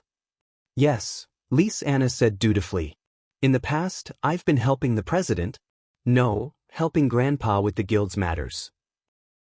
Also, Grandpa sometimes has to go out for regular meetings. Sister Mira and I are handling the guild's matters. There won't be a problem if you leave it to us. I just want you guys to help me deal with the guild's affairs for the time being, Noah said, smiling. However, if you're too busy, you can't tire yourself out. It's okay. If it's really necessary, Shuenai and Alusha will help us too. You can rest assured and settle your own matters. Mira smiled gently. Do you need to pack anything? Just in case, help me prepare some food and clothes. Noah raised his hand. Suddenly, a ray of light flashed in his hand and turned into a card. This gift card can be used to store food and clothes. It can also store items like magic crystals, magical weapons, and even magic-guided weapons. Just help me put some food, water, and clothes in. In other words, it's something like a storage space for magical equipment, right? Lisa stepped forward and took the gift card from Noah's hand. She flipped through it curiously while praising it. It can also store food and water. With this, it'll be much more convenient even if it's a long-term mission. Now, I even used this to store Aster and Athena's elven equipment. Noah shrugged. Although the two of them were very dissatisfied at first, Mira and Lisa couldn't help but laugh when they heard that. Have a good rest today, Mira said. Food, water, and clothes. We'll prepare them for you. Noah leaned on the sofa comfortably, his expression becoming lazy again. Sorry to trouble you, my wives. The two sisters immediately smiled like flowers. Obviously, they were very happy with Noah's words. But Lisa suddenly remembered something and asked, Then, what about the duel between brother Noah and Naz? The duel with Naz? Noah opened his eyes, the lazy expression on his face fading away. Then, Noah took out a piece of paper from his pocket. There was a line of words written on the paper. Looking at the words, Noah slowly raised the corner of his mouth. Don't worry, before leaving tomorrow, I'll finish it. Chapter 1747. The next day. In front of his house, Noah put on his coat and turned to look behind him. Mira and Lisa were standing side by side. Brother Noah. Lisa handed the dark gold gift card to Noah. Food, water, and clothes are all prepared. The amount is enough to last you 3 months. You can use it without worry. 3 months? Noah took the gift card and was a little surprised. Isn't it a little too much? There's no harm in being prepared. 3 months' worth is more than enough even if Big Brother Noah needs to give it to others. Of course, it's best to prepare as much as possible at a time like this, Lisa said. These are small matters. The most important thing is that Brother Noah must take good care of himself. Lisa is right. Mira stepped forward and tidied up Noah's collar in an extremely virtuous manner. No matter what, the most important thing is to take good care of yourself. Don't force yourself. I know. I won't let you worry. Noah smiled. I'll leave the matters of the guild to you for the time being. The two sisters nodded and stepped forward at the same time. One on the left and one on the right, they gave Noah a peck on the cheek and left a sentence behind. Be careful on the road. Noah nodded, stretched out his hands, and hugged his two wives. He kissed them on the forehead before separating. Then I'll be going out. After that, Noah opened the door and slowly left the city under the gaze of Mira and Lisa. Mira and Lisa watched Noah leave until Noah's back disappeared from their sight. The two sisters then relaxed, smiled at each other, and entered the house. On the other hand, after Noah left Magnolia, he did not immediately return to the world between worlds. Instead, he identified the direction and fixed his eyes on a tall mountain. At the next moment, Noah's figure turned into a stream of light and soared into the sky, flying towards the mountain. Boo! At the top of the mountain, there was a cold wind that seemed to be spiraling. It blew past, bringing up a cloud of sand and dust that was blown into the distance. In the direction of the dust, Naz was turning his arms as if he was exercising his body. From time to time, he would jump up and down as if he was preparing for exercise. In fact, Naz was indeed doing preparatory exercises. Because, next, Nazi needed to do a lot of exercise. In order to maintain his physical condition at the best level, the always slow-witted Naz also began this method that others didn't think was his style. However, such a performance also proved how serious Naz was about the upcoming duel. Not long after, the opponent that Nazi had carefully prepared for finally arrived. Phew! In the sharp sound of breaking the air, a streamer of light burst from the horizon. It was like a thunderbolt, fiercely falling on the ground. With a pang sound, it stirred up a thick cloud of dust. At the same time, Nez suddenly stopped the movements of his hands. His eyes seemed to be burning with flames, surging with an extremely bright expression. Immediately, under Naz's gaze, the thick sand in front of him slowly dissipated, revealing a figure in the air. "Sorry, Naz." Noah raised his head and met Naz's gaze. The corner of his mouth lifted slightly. "I'm not too late, right?" "I'm too late." Naz grinned and said so. "I'm already burning up." "In that case, when you sent the challenge letter to me, you should have marked the time on it, right?" Noah took out a piece of paper from his arms and said helplessly. "In the end, you only told me a vague location and didn't even mark the time. Who knows if I will make you wait for a long time." Naz seemed to have just recalled this matter and said in a sudden realization, "If that's the case, it should be like this." Noah was speechless. This so-called challenge letter was found on the bar counter of the guild the night before when Noah was about to go home. Although there was no signature and no identification, Noah almost immediately understood who this challenge letter belonged to. Except for Naz, there was no other candidate. However, the person who helped Naz to send the challenge letter to the guild should be Hubby, right? Thinking of this, Noah glanced around, but he didn't find Hubby. Seeing Noah looking around, Naz surprisingly understood what Noah was looking for and said this directly. "Don't look for Hubby, I asked him to go back to the guild first." "Really?" Noah was taken aback slightly. "In other words, this time only the two of us will have a duel?" "Yes." Naz stretched out his left hand and held his right arm tightly. "After all, in order to draw out the power in my body, I have already forced myself. Finally, I was very lucky to succeed in the situation of risking my life, but that's it. I don't have the confidence to control it at all. If Hubby is here, I don't know if he will be hurt." "Draw out the power in your body?" Noah raised his eyebrows and looked at Naz's right arm. Only then did Noah notice. There was a bandage wrapped around Naz's right arm. That doesn't seem to be because of injury. With Noah's perception ability, he could vaguely feel it. Under the bandage, there was a rather scorching breath undulating. So, Noah's face slowly showed an expression of as expected.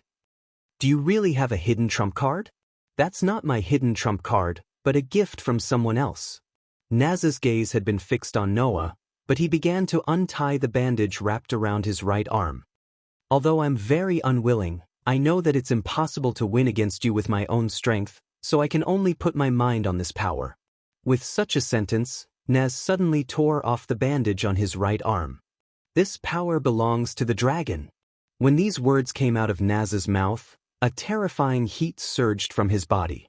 "Chi chi chi chi." Around Naz, the air began to distort, and even smoke rose as if it was on fire, making a scorching sound. The entire space seemed to have been roasted into a fiery red color. Boom! With a burst of sound, Naz's right arm began to burn with flames. The flame actually increased the surrounding heat by another level, causing the ground under Naz's feet to be melted by the amazing heat and began to sink. Seeing this scene, Noah's eyes narrowed. Because under Noah's perception ability, at this time, Naz's magic power was showing a trend of crazy skyrocketing. It kept rising, and his aura also became more and more terrifying. That aura almost instantly skyrocketed to the level that surpassed Alusha and Kagura, and even surpassed Jura immediately. Moreover, it was still rising. In the blink of an eye, under Noah's perception ability, Naz's magic power suddenly rose to the level that was comparable to the most vicious and evil black mage in history, and even surpassed it in the past. What does this mean?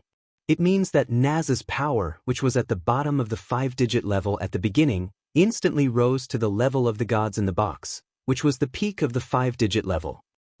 It's not just the peak of the 5-digit level. The power of that aura is extremely close to the 4-digit level. It's only one step away from reaching the 4-digit level. Noah was really surprised. He. Naz grinned and his eyes flashed. "Take this, Noah." As soon as his voice fell. Boom. In the next moment, Naz tightened his body.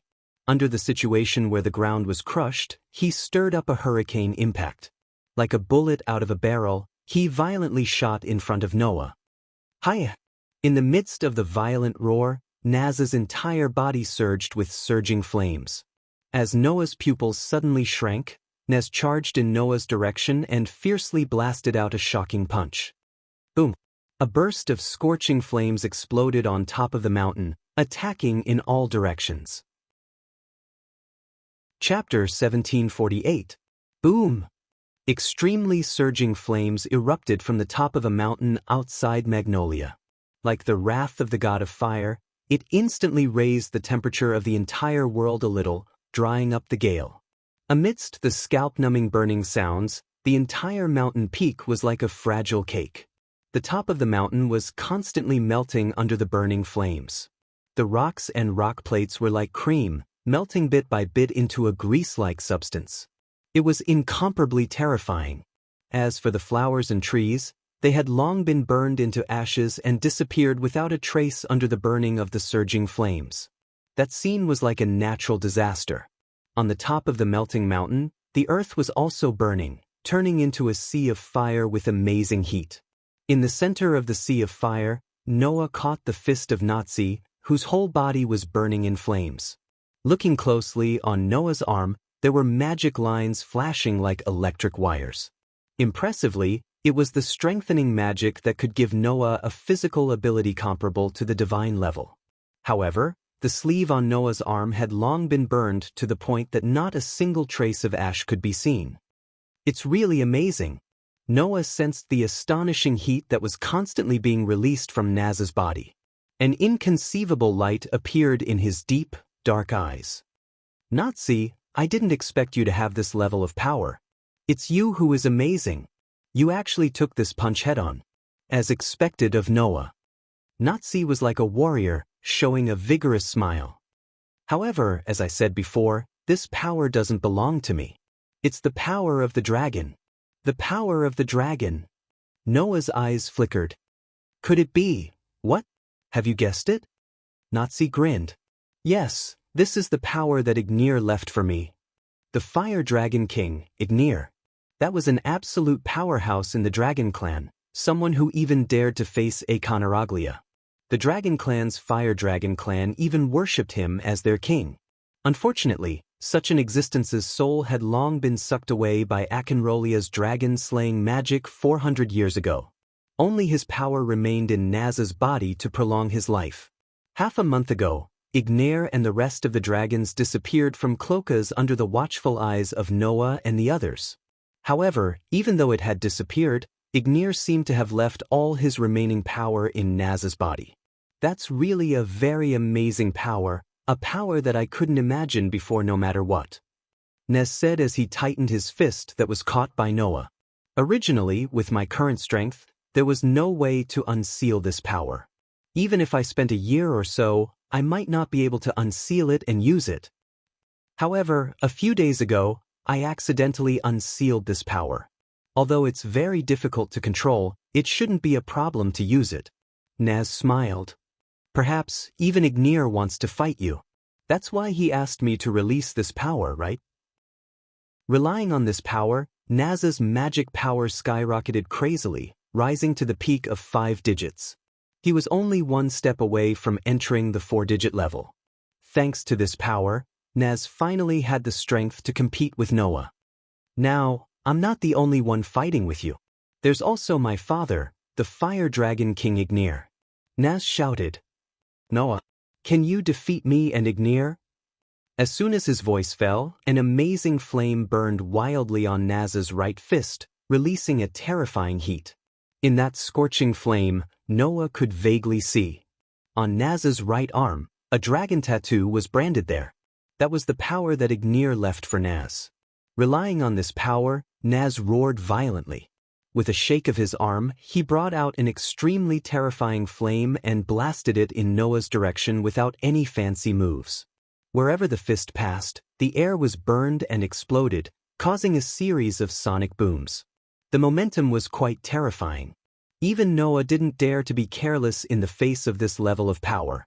At that moment, Noah's hands and feet flashed with electric line-like magic lines. After that, Noah fiercely clenched his fist, bringing along a cold blade-like force, and as fast as lightning, he met Naz's fist head-on without showing any signs of weakness. Bang! The fist that carried a powerful gust of wind and the fist that carried a shocking amount of heat collided fiercely, causing a terrifying gust of wind ripple and surging waves of fire to surge out, instantly expanding to a distance of several dozen meters. Kacha kacha kacha. On the ground, cracks spread rapidly from the feet of Noah and Naz. The powerful force that swept out first shook the ground into layers of cracks.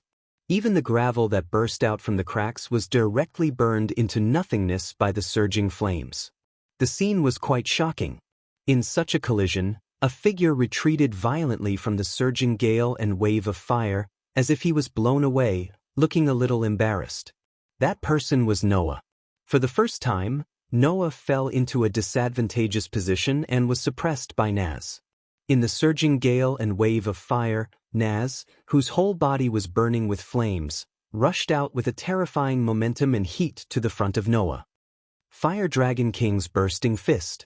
The fist burning with flames was like a meteorite, causing a sonic boom along the way. It blasted mercilessly toward Noah's face. Before the fist hit, the flames on it made the bangs on Noah's forehead seem to be burned, emitting a burnt smell. Facing Naz's attack, Noah was secretly speechless and tightened his feet. Mana veins that looked like electric wires flickered on it, increasing the power of Noah's feet. As he stomped on the ground, some of the gravel on the ground cracked, and his figure flashed away, dodging the terrifying punch. It's not over yet. After the punch missed, Naz not only did not stop, but both of his hands were burning with surging flames. Like a furious fire dragon, he repeatedly blasted out heavy meteorite-like fists in the direction of Noah. Suddenly, Naz's fists directly turned into fiery red fist shadows, constantly flying out and blasting toward Noah overwhelmingly. The momentum was really terrifying, causing Noah's face to become solemn. However, this situation also made Noah's heart surge with blood, and the magic power in his body skyrocketed in an instant.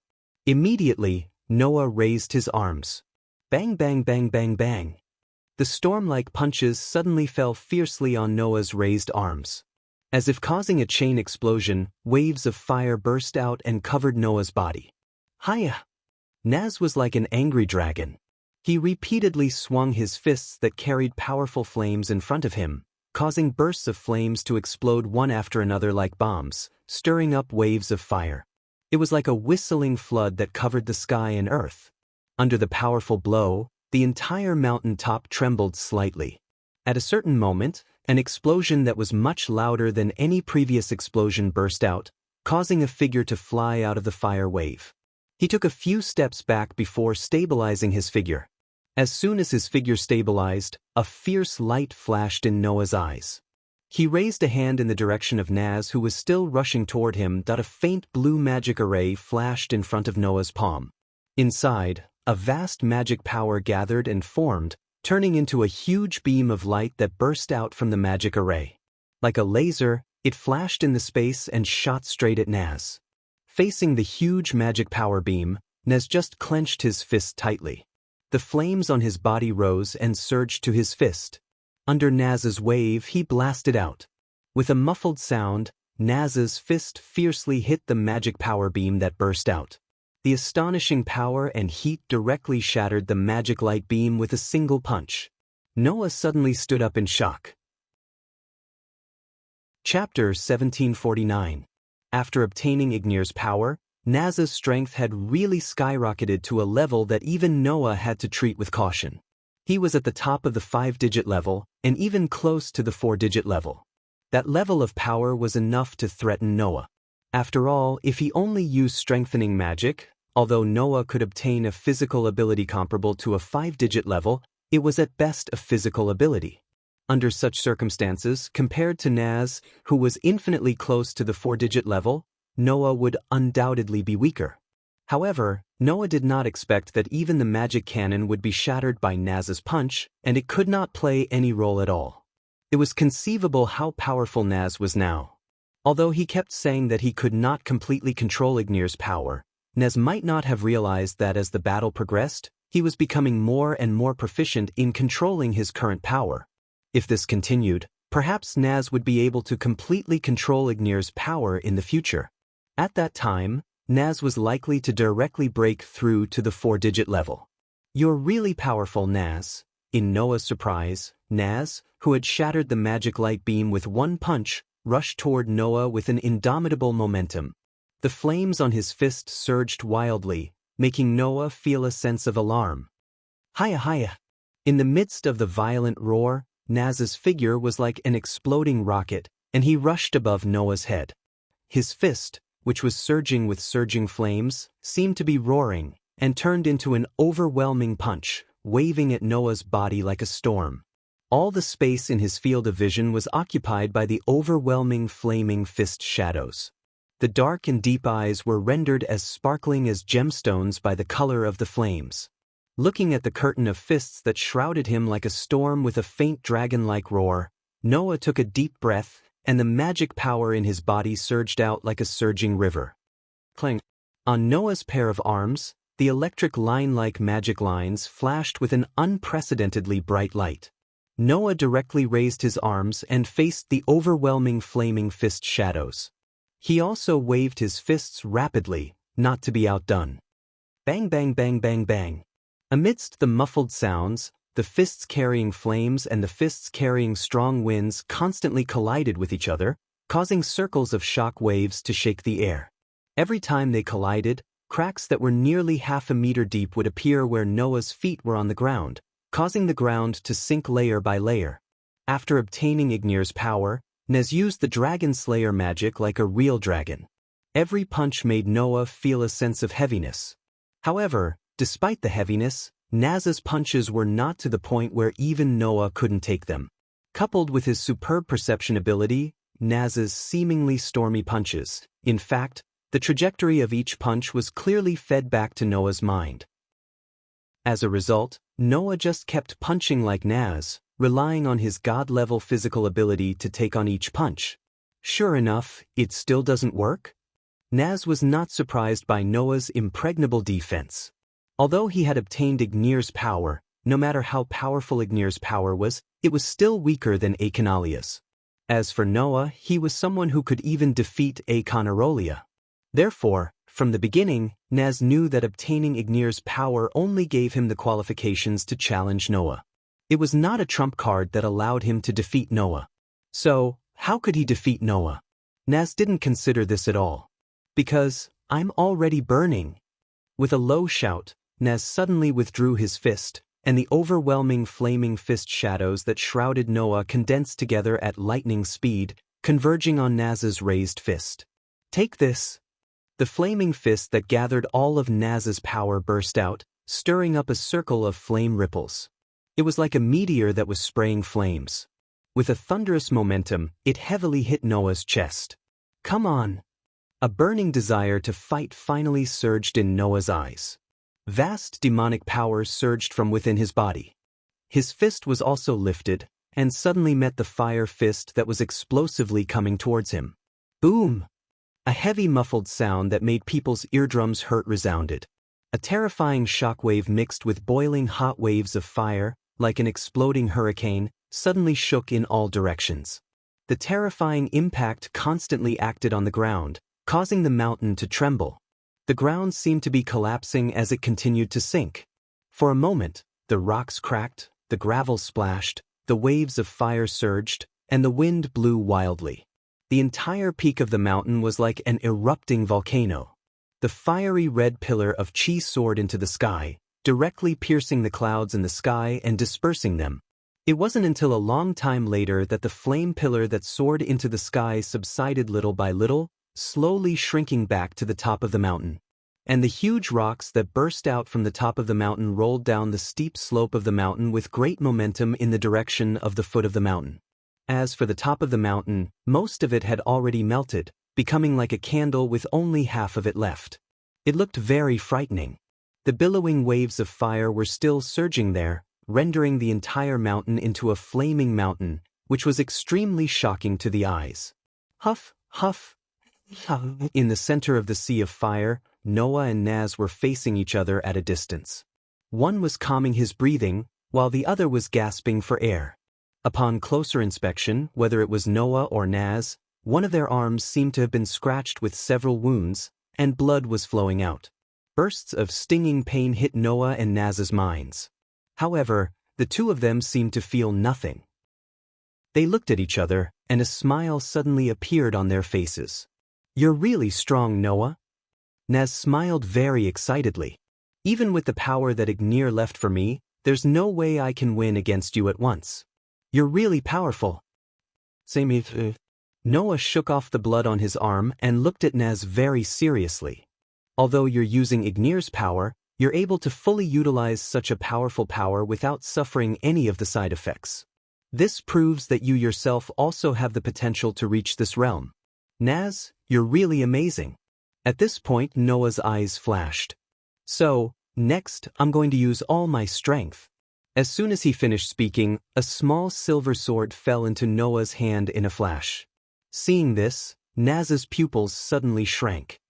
"Cold Steel Queen, the holy sword that slays demons and demons, turn into a sword of steel and bestow me with divine power dash." In the incantation written in Elvish, a brilliant white light bloomed from Noah's hand. The Elvish device, which had the shape of a silver holy sword, suddenly appeared in Noah's hand in a burst of dazzling light particles. Noah held it tightly. "It's time to decide the winner." Noah raised the holy sword in his hand and pointed at Naz from afar. "Next attack. I'll knock you down." Hearing this, Naz clenched his fist, and the corners of his mouth curled up little by little. Immediately, an unprecedentedly hot flame burst out from Naz's body. "Just what I want." The flame that released heat that could melt the earth was like a whirlpool that spun on Naz's fist. The magic power that was as ferocious as a Tyrannosaurus Rex burst out from Naz's body like a flood. In the blink of an eye, it condensed into a huge fire dragon. The huge fire dragon roared behind Naz, stirring up rolling sound waves that turned into an impact wind. It expanded continuously and annihilated the surrounding burning sea of fire. One side was holding the holy sword that shone with a brilliant white light. The other side was holding the swirling flame like a whirlpool.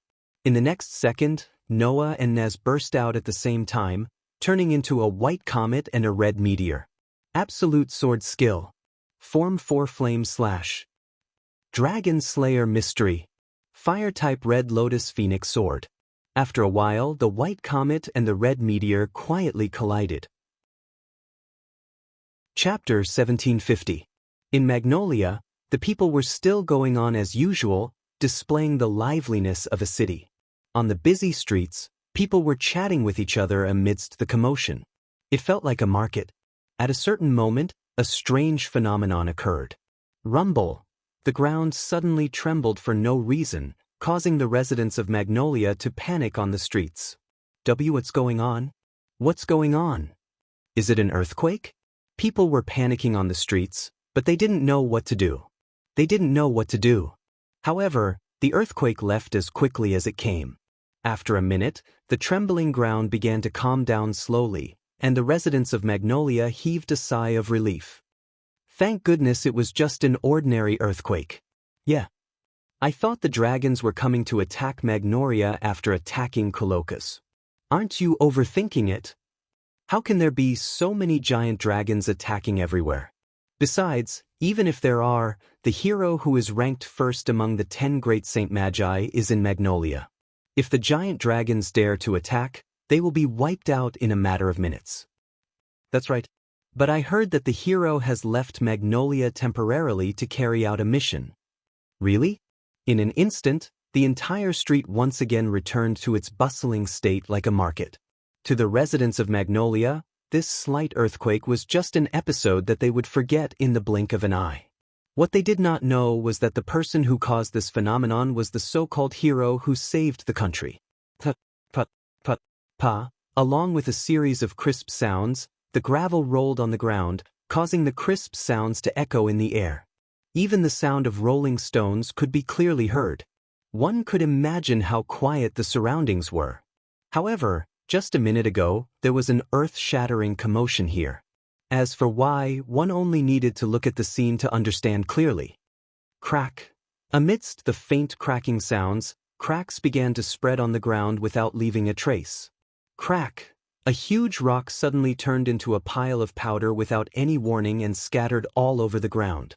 Similar phenomena occurred frequently in this part of the world. Originally, there should have been a tall mountain here. Unfortunately, the mountain had completely vanished now, and only piles of crushed rocks and debris covered the entire ground, causing it to seem to be in an extremely sorry state. From the rubble, one could vaguely see some traces of the mountain that was originally here. In other words, the mountain that had completely disappeared had now shockingly turned into a pile of rubble. Taking a closer look, there was actually a huge crater in the middle of the rubble and debris. The crater was more than a few hundred meters in diameter, and it looked as if the ground had been pierced through. It was quite shocking. That was not the worst of it. The truly hair-raising phenomenon was in the huge crater. There was nothing inside. Some of them looked as if they had been roasted by the flames of hell, turning the land charred black. However, in such a charred ground, two breaths were rising and falling. Phew! Holding the silver holy sword that was shining with a brilliant white light, Noah let out a heavy sigh of relief and lowered his head to look in front of him. Naz was lying on the charred ground. His entire body was covered in sweat as if he was exhausted. He couldn't help but gasp for breath. Chi! In the midst of the burning sound, a dragon tattoo on Naz's right arm that was emitting an astonishing heat was disappearing bit by bit. With the disappearance of the dragon tattoo, the aura on Naz's body also gradually faded. In the end, it fell to its usual level. Clearly feeling this change, Noah laughed bitterly. As expected, the power that Ignir left for you is only temporary? Moreover, after using it once, it will disappear and never come back. The bitter smile on Naz's face became even more intense.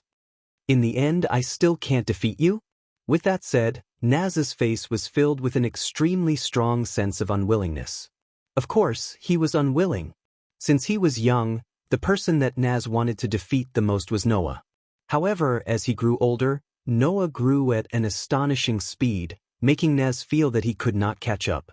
This time, with the help of the power left by Ignir, he could finally compete with Noah. In the end, he still could not win even after trying his best. How could the competitive Naz be willing to accept this? However, while he was unwilling, Naz also felt a kind of joy from the bottom of his heart. That was the satisfaction that could only be felt after fighting with all his strength. Perhaps, everyone thought that Naz was just a person who did not admit defeat. In fact, Naz was very unwilling to admit defeat and even very competitive. However, what Naz wanted to enjoy the most was not the result, but the process of the duel. In such a mood, Naz cast his gaze on Noah. While panting violently, a big smile appeared on his face as if it came from the bottom of his heart. Let's have a showdown next time. Hearing this, Noah was startled at first, and then he smiled as well. Yeah. Noah extended his hand to Naz, who was lying on the ground. Let's have a showdown next time. Naz grinned and raised his hand with difficulty. Slowly but firmly, he held Noah's outstretched hand and held it tightly with Noah's hand. A ray of sunlight shone down from the clouds in the sky and hit Noah and Naz's tightly held hands. Although it was only two very small human hands that were equivalent to the entire world, at this moment, the world seemed to revolve around these two protagonists, causing the sky to be illuminated by the sunlight. This scene happened to fall into the eyes of a person. In the eyes of a petite girl who looked like a fairy. The child of the world and the child of the dragon? Mavis smiled. What an incredible two children. The place called Between the Worlds was still as pure white as ever, without a single trace of filth. Pieces of pure white feathers fluttered around. Waves of soft white light emitted from those feathers, illuminating the world. That scene was like a dream. It was so beautiful. However, above this pure white world, in the sky, there was a crystal clear barrier covering the entire sky. Outside the barrier, the grim reapers in red robes were like phantoms that constantly wandered around. They were densely packed and filled the entire sky, making people feel very uncomfortable. Noah, who returned here, raised his head almost immediately and looked at the sky. After confirming that there was no problem with the barrier, he breathed a sigh of relief. Then, Noah turned his head and looked in another direction.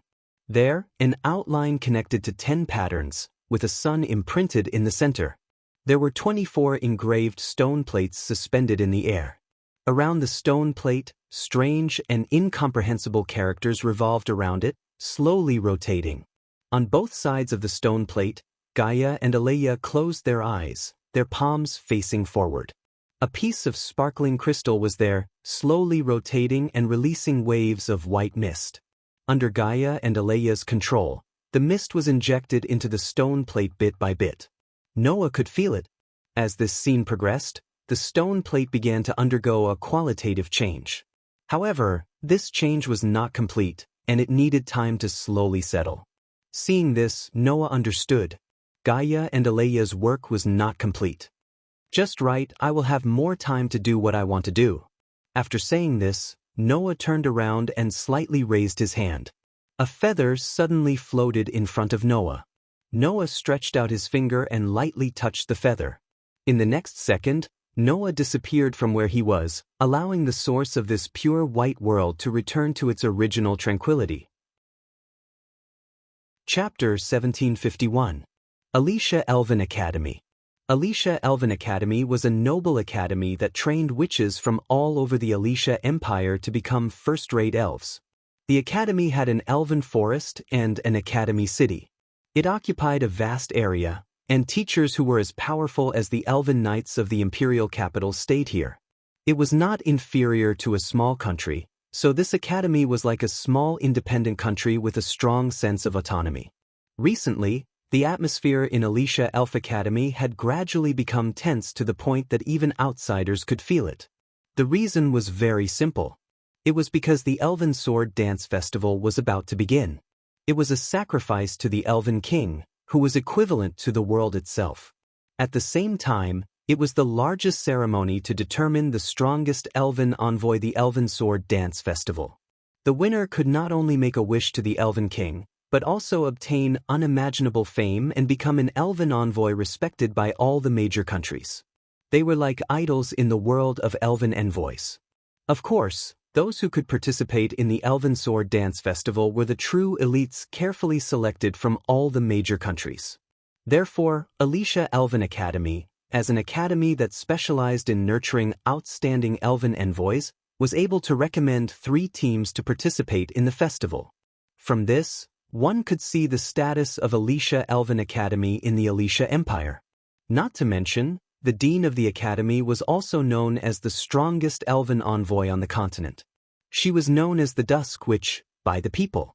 In order to compete for the right to participate in the Elven Sword Dance Festival, the atmosphere in Alicia Elven Academy had been very tense recently. Because this year's Elven Sword Dance Festival was a team competition, it required the participants to form a team of 5. During this period of time, not only were the students in the academy caught up in the competition for talents, but they also frequently participated in team battles for the sake of ranking, trying to squeeze into the top 3 and obtain the right to participate in the competition. Under such circumstances, even the top 3 teams had been working very hard in the past month in order to prevent their rankings from being snatched away. They had been quite busy. The only exception was the team in the first place. Fairy Tale. A month ago, this team had already obtained enough points to leave the second-place team in the dust. They were almost firmly in the first place. Therefore, a month ago, Fairy Tale announced that they were giving up on all of their upcoming ranking matches. Each of their members took a month off to visit their families and report the good news. In fact, after an entire month of chasing, the second-place team still hadn't caught up to Fairy Tale's score and was unable to squeeze into first place. Seeing that the Elven Sword Dance Festival was about to begin, everyone knew that this eye-catching party would definitely be able to enter the Elven Sword Dance Festival. The second and third-ranked teams were naturally very unwilling to accept this fact, but there was nothing they could do. Under such an atmosphere, Noah returned to the academy. "You're finally back?" In the dean's office, Grey Vaz placed the documents in her hands on the table, crossed her arms, and raised her head slightly with a pair of small glasses. She looked forward and said sarcastically, "If you didn't come back, I would have suspected that you were afraid of fighting with Lotus, so you ran away. We haven't seen each other for a month. You just came back, and you're using this kind of tone to mock your own student?" Noah said with narrowed eyes. "You actually still have the energy to mock me. Looks like I don't have to worry about whether you need to lie in the ward again." A month ago, Grey Vaz was still lying in the hospital bed recuperating. The reason was that she wanted to pass on the secret of the ultimate sword technique to Noah and force herself to fight. Originally, the power of an elven envoy would gradually decline after the age of 25 until they completely lost the power of an elven envoy. However, Grey Vaz had won in the Elven Sword Dance Festival and made a wish that she could obtain an eternally young body. That was why she still retained the power of an elven envoy after nearly 30 years. However, this ability had completely disappeared a month ago. In order to pass on the secret of the ultimate sword technique to Noah, Grey Vaz didn't care about the side effects of the curse engraving in her heart and forced herself to fight. In the end, after she fell, she completely lost her power as an elven envoy. Because of this, the moment Noah returned to this world and returned to the academy, the first thing he did was to visit Greyvath. After all, the strongest elven envoy on the continent had disappeared because of him. Noah should show some concern no matter what. Who would have thought that this witch's personality was still so bad? She offended Noah right away, making Noah speechless. And this result was obviously what Grey Vaz wanted to see. There's no need for unnecessary concern. Just like what you see now, I'm very well. There's no problem at all. Grey Vaz said slowly, "Kid, you just like to worry. Undoubtedly, you're a big man, but you're acting coy like a little woman. You won't be able to win the favor of girls like this." Noah really wanted to tell Grey Vaz that he had just gotten married to two delicate beauties. In addition, there were many people he wanted to marry. He was sure that he would be much happier than a certain witch who was already 40 years old and still hadn't found anyone to marry. However, of course, once this sentence came out of Noah's mouth, Grey Vaz would definitely kill him. Of course, it wasn't a real kill, but a social kill. Forget it. I've indeed seen that you're more energetic than anyone else. I'm just here to report to you, lest the Great Witch really thinks that I've escaped. Noah pursed his lips and asked, "All right, are the others back? Your harem members?" Grey Vaz replied half-heartedly, "No, none of them are back yet, but they should be back soon.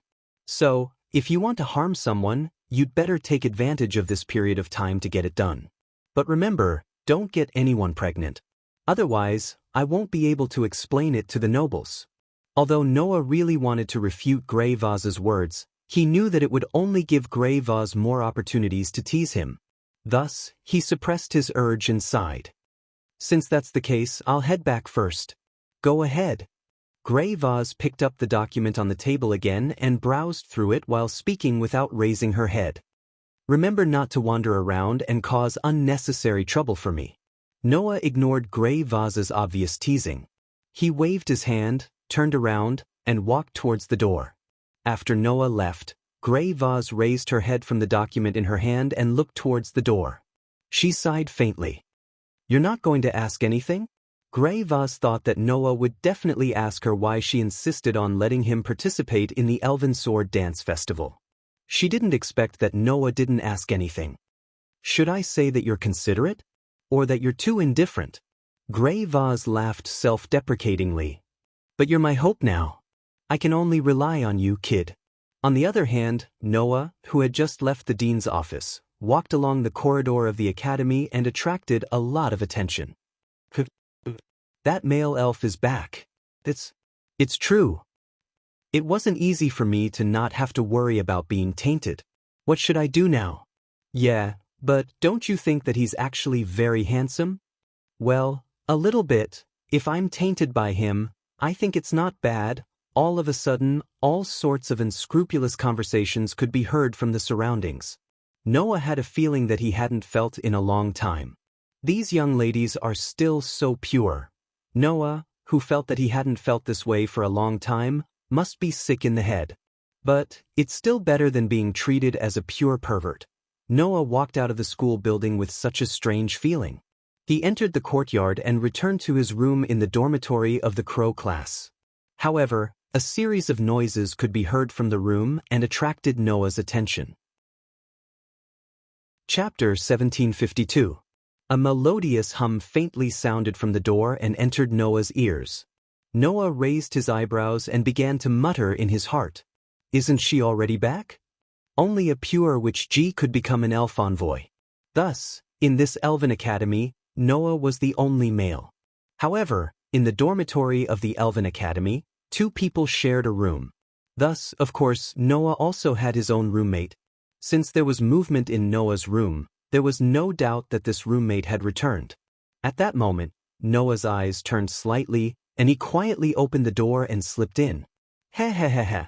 As soon as he entered the room, the hum became clear and gave a warm feeling.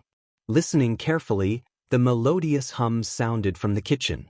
Noah quietly slipped to the kitchen door and looked inside. In the kitchen, a young girl wearing an Alicia Elven Academy uniform and an apron was humming a song while cutting ingredients skillfully. Her light golden hair swayed gently, and she seemed to be in a good mood. At first glance, Linley, who was busy in the kitchen, simply looked like the most virtuous housewife. She was full of wife strength and made people have a good impression of her. Who would have thought that this young lady who was busy in the kitchen like a housewife was actually a noble? Furthermore, there was a maid who was supposed to stay in the kitchen and be busy with household chores by her side. However, Linley didn't think that these household chores were the work of a servant. Not only did she do it herself, she even took over all the work of her maid. When he thought of the subtle relationship between Linley and Carol, Noah had a feeling of wanting to complain but didn't know where to start. After looking around the room, Noah realized that there was something wrong with the room. The maid, who was supposed to be cooking in the kitchen, was lying on the sofa at this moment. She was sleeping soundly. She turned over and mumbled as if she was in a dream. "Miss, I'm really hungry. Is the meal not ready yet?" Noah wanted to say it again, but he didn't know where to vent his disgust. Sure enough, this world was full of all kinds of inconceivable phenomena. After leaving this thought, Noah turned his gaze to Linley, who was humming in a good mood and cooking in the kitchen with skillful methods. A mischievous impulse welled up in his heart. Thus, Noah deliberately approached Lin Silei with footsteps that would not make any sound. When he arrived behind Lin Silei, he blew a breath of air into Lin Silei's delicate little ear. Ah! Lin Silei's shoulders trembled violently, and her ears turned red. She was startled. Noah quickly dodged to the side. Almost at the same time, Linley turned around abruptly and looked behind her. In the end, she didn't see anything. Huh! Lin Silei was slightly startled.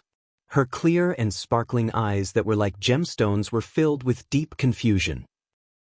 No one. Noah, who was hiding behind Linley, calculated the timing and dodged to the side again. At this moment, Linley turned around again with a trace of doubt. Facing the kitchen, she muttered, "Is it the wind? But the wind seems to be hot." Saying this, Linley gently touched her burning ears, her pretty face slightly red as she snorted. What an annoying wind! Hearing this muttering, Noah couldn't help but laugh. Why didn't he realize before that this prideful missy was actually so cute? However, the more he thought about it, the stronger Noah's mischievous mood in his heart became. Thus, Noah once again moved his head closer and blew a breath into Linley's other ear. Linley let out a cute cry. Her other ear quickly turned red, and her slender shoulders trembled even more intensely than before. Noah immediately dodged to the side again. Noah's timing was very good.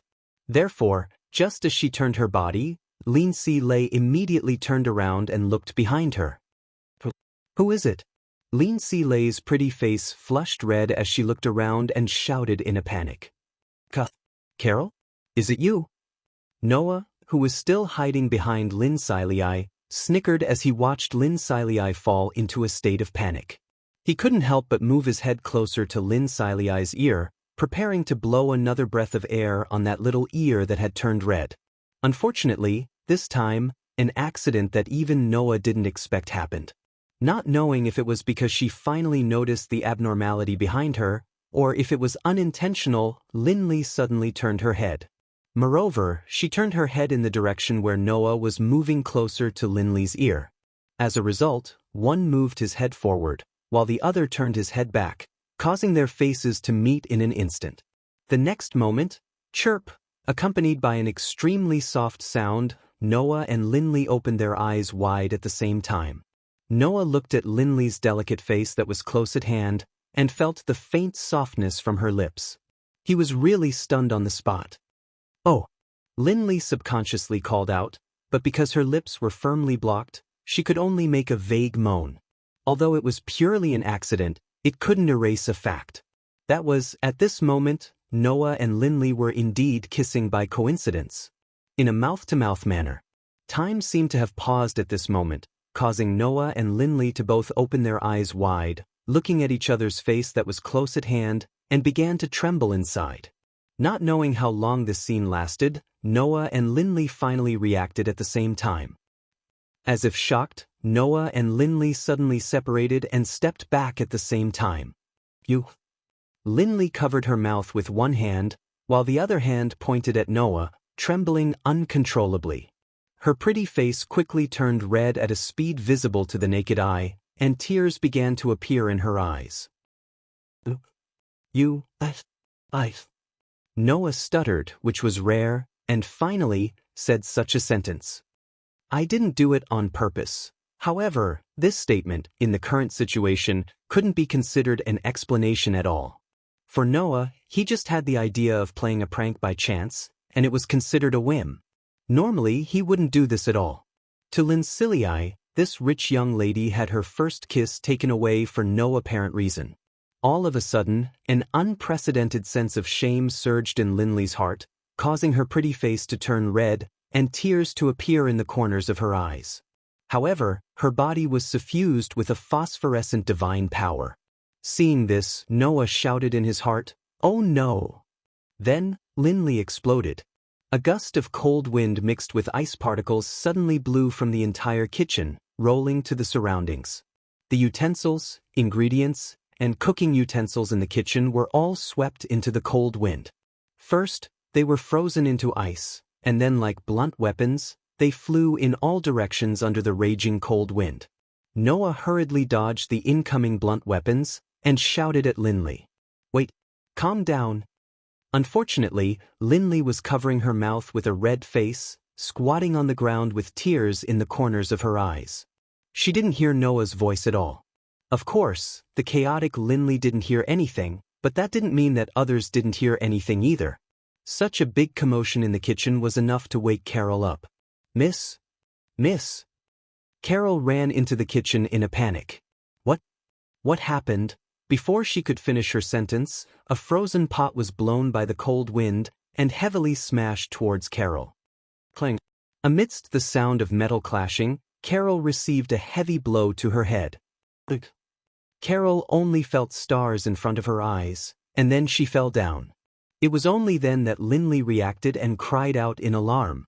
"Carol!" Seeing this chaotic situation, Noah secretly swore in his heart.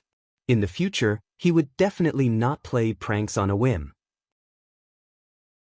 Chapter 1753. In the room, Carol was lying on the sofa, looking dizzy, as if she had not yet woken up from her dizziness. "Carol?" Linley crouched in front of the sofa, looking at Carol with a worried expression, and then glared at Noah. "It's all your fault." Noah was really wronged. Perhaps, the incident of him accidentally stealing Linley's first kiss could be said to be Noah's fault, but for Carol to become like this, it was entirely because Linley fell into a state of confusion and carelessly used her divine power, right? However, thinking about it carefully, the reason Linley fell into a state of confusion was also because Noah stole this rich young Miss' first kiss. Therefore, if one were to think about it carefully, it was indeed Noah's fault. Okay, it's my fault. Noah could only raise his hands in surrender. "Just tell me, how should I make it up to you?" "Make it up to you?" Linley pursed her lips and said shyly and angrily. That was my first kiss, the one and only most precious thing, You took my first kiss without permission, nothing can make it up to you. Noah was immediately speechless. From a sentimental point of view, Linley's words were indeed correct. However, why did it feel like the situation was suddenly very serious? Of course, the one who benefited was Noah. Noah did not lose anything and even gained, so he had no right to speak. At that moment, Noah could only say so. Then what do you want? Linley glared at Noah, her face still slightly red, but suddenly thought of something, and clapped her hands fiercely. If that's the case, then go and steal Claire's first kiss. Huh! Noah's brain immediately crashed. Take away Claire's first kiss? What kind of situation was this? Are you sure you've calmed down? Noah could only force out such a sentence. What's the point of stealing Claire's first kiss? Because I'm the only one who lost my precious first kiss. Isn't that unfair? Linley said indignantly. That would be letting Claire off too easily. That's why you have to steal her first kiss. That way Claire and I will be even. What kind of logic was this? No, at least Noah knew what Linley was thinking. To put it simply, this rich young miss who viewed Claire as her sworn enemy must have thought that she had lost her first kiss while Claire still had her precious first kiss. That was why she suddenly said this, right? But isn't there something wrong with the comparison? I don't know what the point of doing this is. Noah rubbed his forehead and said directly. So, please allow me to refuse. You actually dare to refuse the order of the daughter of the Lorenfrost family? Linley's gaze towards Noah became more and more unfriendly. How dare you, and how irresponsible you are. Oh! Noah raised his eyebrows and said with a smile that wasn't a smile. In other words, you want me to take responsibility? Who? Who wants you to take responsibility? Linley's pretty face turned red, and she shouted in embarrassment and anger. You want to marry into my Lorenfrost family? You're still too early. Marry into your family? Noah said in shock. It's just a kiss, and you're talking about marriage? Linley was infuriated by his words. What do you mean it's just a kiss? Don't you know how important a kiss is to an elf envoy? Noah only remembered after being reminded by Linley.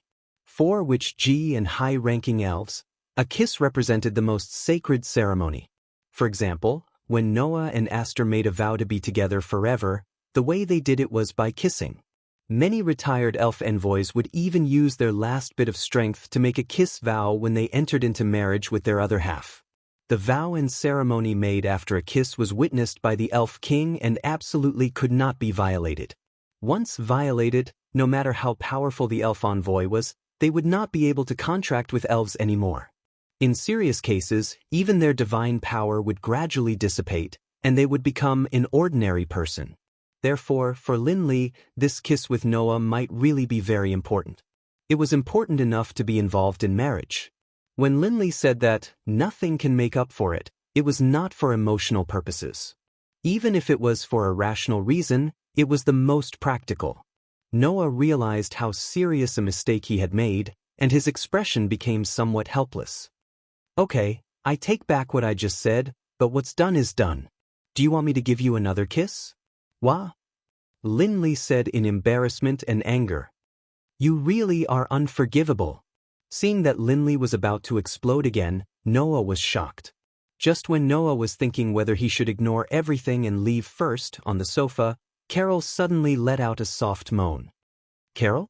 Linley was slightly delighted, and hurriedly squatted in front of the sofa and said softly, Carol, are you awake? Seeing that Linley's attention was distracted by Carol, Noah breathed a sigh of relief. Young miss. Carol seemed to still be in a daze. She clutched her head as she spoke. Why do I feel a little headache? Is it just a little painful? Linley asked considerately. Other than the headache, do you feel anything else? Other feelings? Carol still had a confused look on her face. Then she opened her mouth and asked. I'm also a little hungry. I know, I'll prepare something for you to eat first. Linley nodded repeatedly. You should rest first. Okay. Carol responded, then closed her eyes and fell asleep. Noah, who silently watched this scene from the side, could not help but sigh. You're quite good to Carol. More than just good? Clearly, Carol had the title of a maid and didn't know how to do any household chores, but Linley helped Carol solve all of her household chores. She even took care of this somewhat useless maid like a nanny. Generally speaking, this had long surpassed the category of good. However, Linley said with some pride, as if it was a matter of course, the daughter of the Lawrence Frost family will not treat her servants badly. As a noble, helping the people around her is a matter of course. Although it was such a matter, that was your maid, helping her wash clothes and cook was a matter of course? Noah resisted the urge to complain and spread his hands. Nobles are really amazing. I can only express admiration. It's good that you know. Linley nodded proudly, turned around, and just as she was about to enter the kitchen, she paused. Immediately, Linley turned her head with a slightly red face and glared at Noah. Remember what happened today, and in the future, don't blow into my ear. Leaving this sentence, Linley went straight into the kitchen, her pair of ears turning red. Seeing this, Noah scratched his cheek and muttered in his heart as if he had understood something. Could it be that the ear is Linley's sensitive point? Why did he suddenly feel like he had discovered something big enough to be silenced? That must be an illusion, right? Must be. It didn't take long for Linley to finish preparing the meal.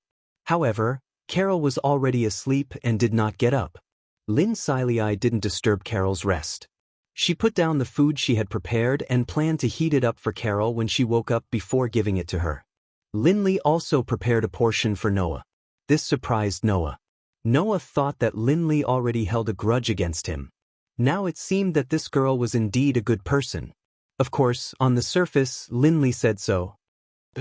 It's just convenient. I didn't make it especially for you. This sentence, no matter how he heard it, sounded arrogant. Noah did not untactfully expose her. It was already good enough to have something to eat. The meal Linley prepared was an ordinary stew. Moreover, it tasted better than many of the chefs in high-class restaurants. Noah could not help but eat 2 more mouthfuls, and did not stop until his stomach was full. Looking at Noah eating so enthusiastically, Linley seemed to be a little happy. Suddenly, Linley asked, "Do you have any wishes that you want to fulfill at the Elven Sword Dance Festival?" Chapter 1754. Do you have any wish that you wish to fulfill at the Elven Sword Dance Festival? The sudden question made Noah, who was enjoying his meal, pause in his actions. He raised his head and looked at Linley in confusion. "Why are you suddenly asking such a question?" "Because I find it unbelievable," Linley said straightforwardly. "Undoubtedly, you are the only male elven envoy, and you have the same sword dance as Renasubble. Your strength is outstanding, and your contracted elven envoy is also a humanoid elf of the highest level. You are blessed in all aspects, but I have never heard of an existence like you on the continent. Logically speaking, with your uniqueness, you shouldn't have been able to hide until now." In fact, this was one of the reasons why Gray and Vaz were surprised by the appearance of a male elven envoy like Noah. As the only male elven envoy other than Solomon, Noah had too many reasons to be the focus of the entire Ordesia Empire and even the entire continent. However, he was only discovered at this age. This was truly unbelievable. If it is because you have the same nature as the Demon King and have been hiding your identity to avoid suspicion, then it is understandable. But if that is the case, why would you suddenly appear in this academy and not hesitate to reveal your identity? Linley said confidently. "Thinking about it this way, I can only think of a reason why you did not hesitate to reveal your identity to participate in the Elven Sword Dance Festival. Since you did not hesitate to reveal your identity to participate in the Elven Sword Dance Festival, you must have a wish that must be fulfilled, right?" Under normal circumstances, Linley's statement could not be said to be wrong. It was a pity that Linley didn't know that Noah hadn't been hiding his identity all this while. The reason why he didn't reveal his sensitive identity as a male elf to the world was entirely because he hadn't lived in this world before. Not to mention, before coming to this world, Noah was not even an elven envoy. It was only after he came to this world and met Gray and Vaz that he absorbed a bit of Gray's divine power that he obtained the qualifications to become an elven envoy. Only Noah knew about this. Even Gray and Vaz, who had led him to the door of the elf messenger, didn't know about this. Therefore, Lin Si Lei naturally could not guess this reason. Actually, I really don't have any special wishes that I want to fulfill. Noah hesitated for a moment and finally revealed the inside story. I participated in the Elven Sword Dance Festival because of 2 reasons. 2 reasons? Lin Silei asked curiously. What 2 reasons? One of the reasons is that I met Grey Vaz by chance. She provided me with some conveniences and taught me the skills of elves, so I agreed to participate in this Elven Sword Dance Festival, Noah said with a shrug. The other reason I think you should know is because of Lillian Asubel. At the mention of this name, Lin Si Lei couldn't help but have some longing in her eyes. It had to be said that Lane Asubel had a lot of charm and fame for the modern elven envoys. At least, Noah had never seen any elven envoys who didn't express heartfelt admiration and respect for the strongest sword dancer. Of course, Lin Si Lei was the same. It was because of this that Lin Si Lei found it even more unbelievable. Why is a man like you so close to the idol of the shamans? Lin Si Lei said with some envy and jealousy. Undoubtedly, I'm just a pervert. Who's a pervert? Noah rolled his eyes. Does being related to Lillian Asubel mean that I have bad intentions? Allah? Are you trying to say that you're not a pervert? Lin Si Lei glared at Noah, her pretty face blushing. You obviously stole my first kiss and breathed into my ear. You even did it twice. That's just an accident. Noah's mouth twitched and he muttered in a low voice. Also, who knew that your ear is your sensitive point? Lin Si Lei looked over in confusion. What are you muttering over there about? Nothing. Noah sighed and continued to eat while casually asking. Then, why are you participating in the Elven Sword Dance Festival? When these words came out of Noah's mouth, Lin Si Lei's expression froze, and she fell silent. Noah, who noticed the abnormality, glanced at Lin Si Lei and changed the topic. Well, I'm just asking. If it's not convenient to say, then don't say it. Actually, it's not something that needs to be hidden. Lin Si Lei was silent for a while before sighing. I want to participate in the Elven Sword Dance Festival because I want to save my little sister. Little sister? Noah said in surprise. You have a little sister? To be exact, I have 2 little sisters. I'm the eldest daughter in the family, and the one I want to save is my second sister. Lin Si Lei's voice sounded a little sad. My second sister. Yusha is currently in a deep slumber, and she may never wake up. Noah frowned, put down the utensils in his hands, and looked at Lin Si Lei. Under Noah's gaze, Lin Si Lei smiled helplessly and explained. My younger sister, Yudia, was an excellent witch who was highly recommended by the Divine Rights Institute. But a few years ago, during a sacrificial ceremony for the Water Elf King, my younger sister made a mistake and angered the Elf King. She was imprisoned by the Elf King in a curse ice that would never melt. Hearing this, Noah's frown deepened. Was it the Elf King again? Claire's sister betrayed the Elf King and caused the entire Ordesia Empire to suffer a devastating blow. Lin Si Lei's sister angered the Elf King, and her entire person was sealed in cursed ice that would never melt. In addition, the previous Elven War led to the reincarnation of the Dark Elf King, the birth of the Demon King, and the connection between Lillian Asubel and Noah. Why was there the shadow of the Elf King everywhere? Moreover, it wasn't anything good. As the ruler of this world, what kind of existence was the Elf King? While Noah was deep in thought, Lin Si Lei continued to explain. In order to save Yudia from the cursed ice, my father once recruited many excellent elven ambassadors of the Empire and asked them to try to break the ice, but it ended in failure. Since then, Yudia has been in a deep sleep, and it has been a few years now. After all, the ice cast by the Elf King wasn't something that human ambassadors could do anything about. So that's why you want to participate in the Elven Sword Dance Festival? Noah suddenly understood. Use the wish of the Elven Sword Dance Festival to save the child called Yudia. That's right. Lin Si Lei nodded vigorously. The winner of the Elven Sword Dance Festival can fulfill a wish. My wish is for the Water Elf King to grant forgiveness and release my sister Eudia. I see. Noah sighed. Then you're really similar to Claire in all aspects. Claire participated in the Elven Sword Dance Festival for her sister and to find out the truth behind her sister's betrayal. Lindsay Lay participated in the Elven Sword Dance Festival for her sister and to release her from the eternal ice. The two were indeed very similar in all aspects. Thinking of this, Noah silently swallowed the last piece of meat. Then he looked up and gazed at Lindsay Lay. To an elf ambassador, a kiss is the most sacred contract and ritual, right? Lindsay Lay was slightly taken aback.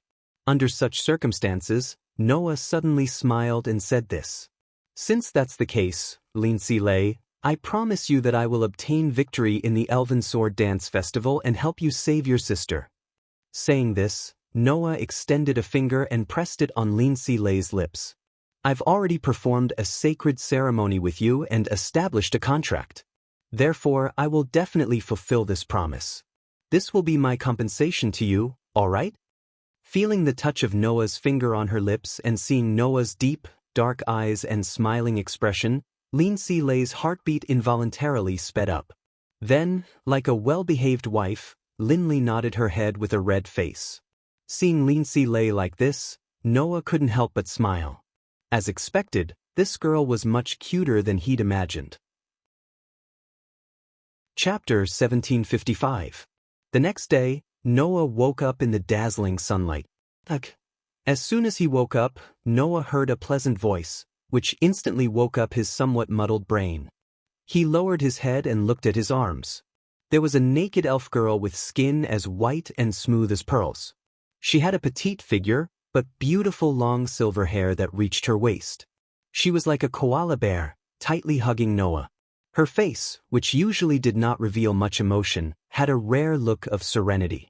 Looking at the incomparably cute elf girl in his arms, Noah bitterly smiled while gently stroking Aster's soft silver hair and muttered, "This is a scene that I haven't seen in a long time." Ever since Noah returned to the world of fairy tale, Aster had never woken up in Noah's arms like this. The reason was very simple. After returning to the world of fairy tale, Noah rarely slept alone.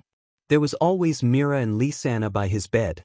Ever since he got married to Mira and Lisanna, Noah had never stayed alone in the house. Under such circumstances, Aster no longer came out to sleep with him. Perhaps it was because Noah had not slept alone for a long time, and had returned to this world that originally belonged to Aster. That was why Aster came out to sleep with him as usual. That was why her expression was so peaceful. Although sleeping without clothes is still something that people can't agree with. His words brought forth another voice. That is only the proof of the Holy Sword Fairy's dependence on you. You should be proud, my fated one. There was only one person who would call Noah that.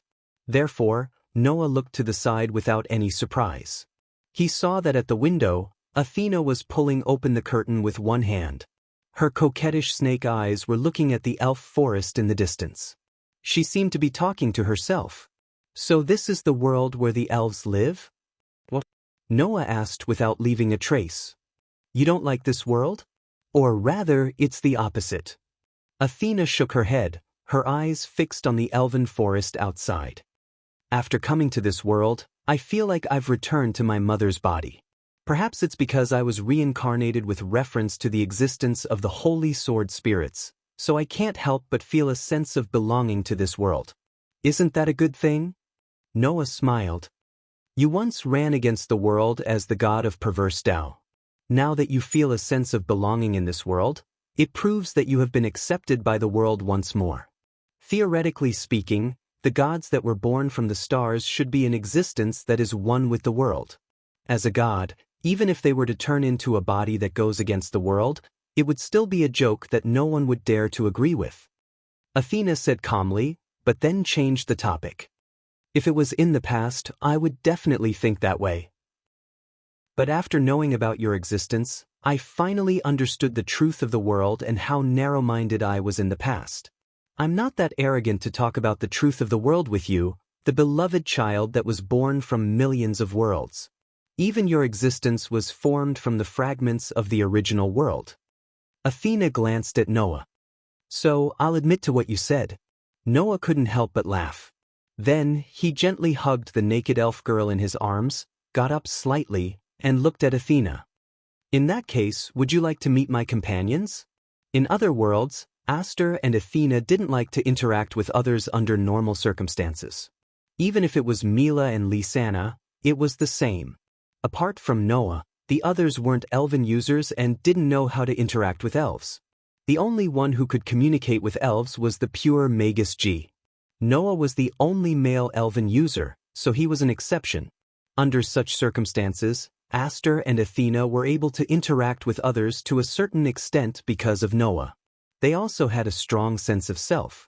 For elves who didn't have a strong sense of self and only had the intelligence of wild beasts, it was impossible for them to interact with beings that weren't Magus G, let alone low-ranked elves who didn't even have any intelligence. However, it was different in this world. Alicia Elven Academy didn't have much, but the number of elven users and elves was definitely not small. Therefore, interacting with elven users shouldn't be an unpleasant thing for Athena, who was an elf. Unfortunately, Athena still refused. "Although I'm interested in the elven users of this world, I'd rather observe them one-sidedly than interact with them." Athena's beautiful snake eyes were filled with arrogance that hadn't been seen in a long time. "Even if I'm no longer a goddess, I'm still in existence of the highest level among elves. I'm not inferior to the holy sword elves over there. That's why I don't want any random elven user to get close to me." After saying that, Athena's body turned into light particles and floated back to Noah's bedside. She then condensed into a platinum sword and laid down quietly. Seeing this, Noah couldn't help but feel helpless. However, Athena's words weren't wrong. Although elven users had the right to interact with elves, it was only a right. If any elven user could form a good relationship with a high-ranked elf, there wouldn't be so many elven users who could only form contracts with middle-ranked or low-ranked elves. Although Linley and the others were excellent elven users who could form contracts with high-ranked elves, it wasn't that easy to form a contract with a humanoid elf of the highest rank. At least, until now, other than himself, Noah had only seen two people who had formed contracts with high-ranked elves. One was Lillian Ashubal. The other was Grey Vaz. The former was the strongest sword dancer, the idol of all the witches in the continent. The latter was the strongest elven user, the peak of all elven users in the continent. Only these two had formed contracts with high-ranked elves. One could imagine how difficult it was to form a contract with a high-ranked elf. In addition, Athena was a goddess, so she naturally wouldn't bother to form a cheap exchange. Not to mention Athena, even Aster didn't have a good relationship with Linley and the others. They could only be considered acquaintances and were somewhat familiar with each other.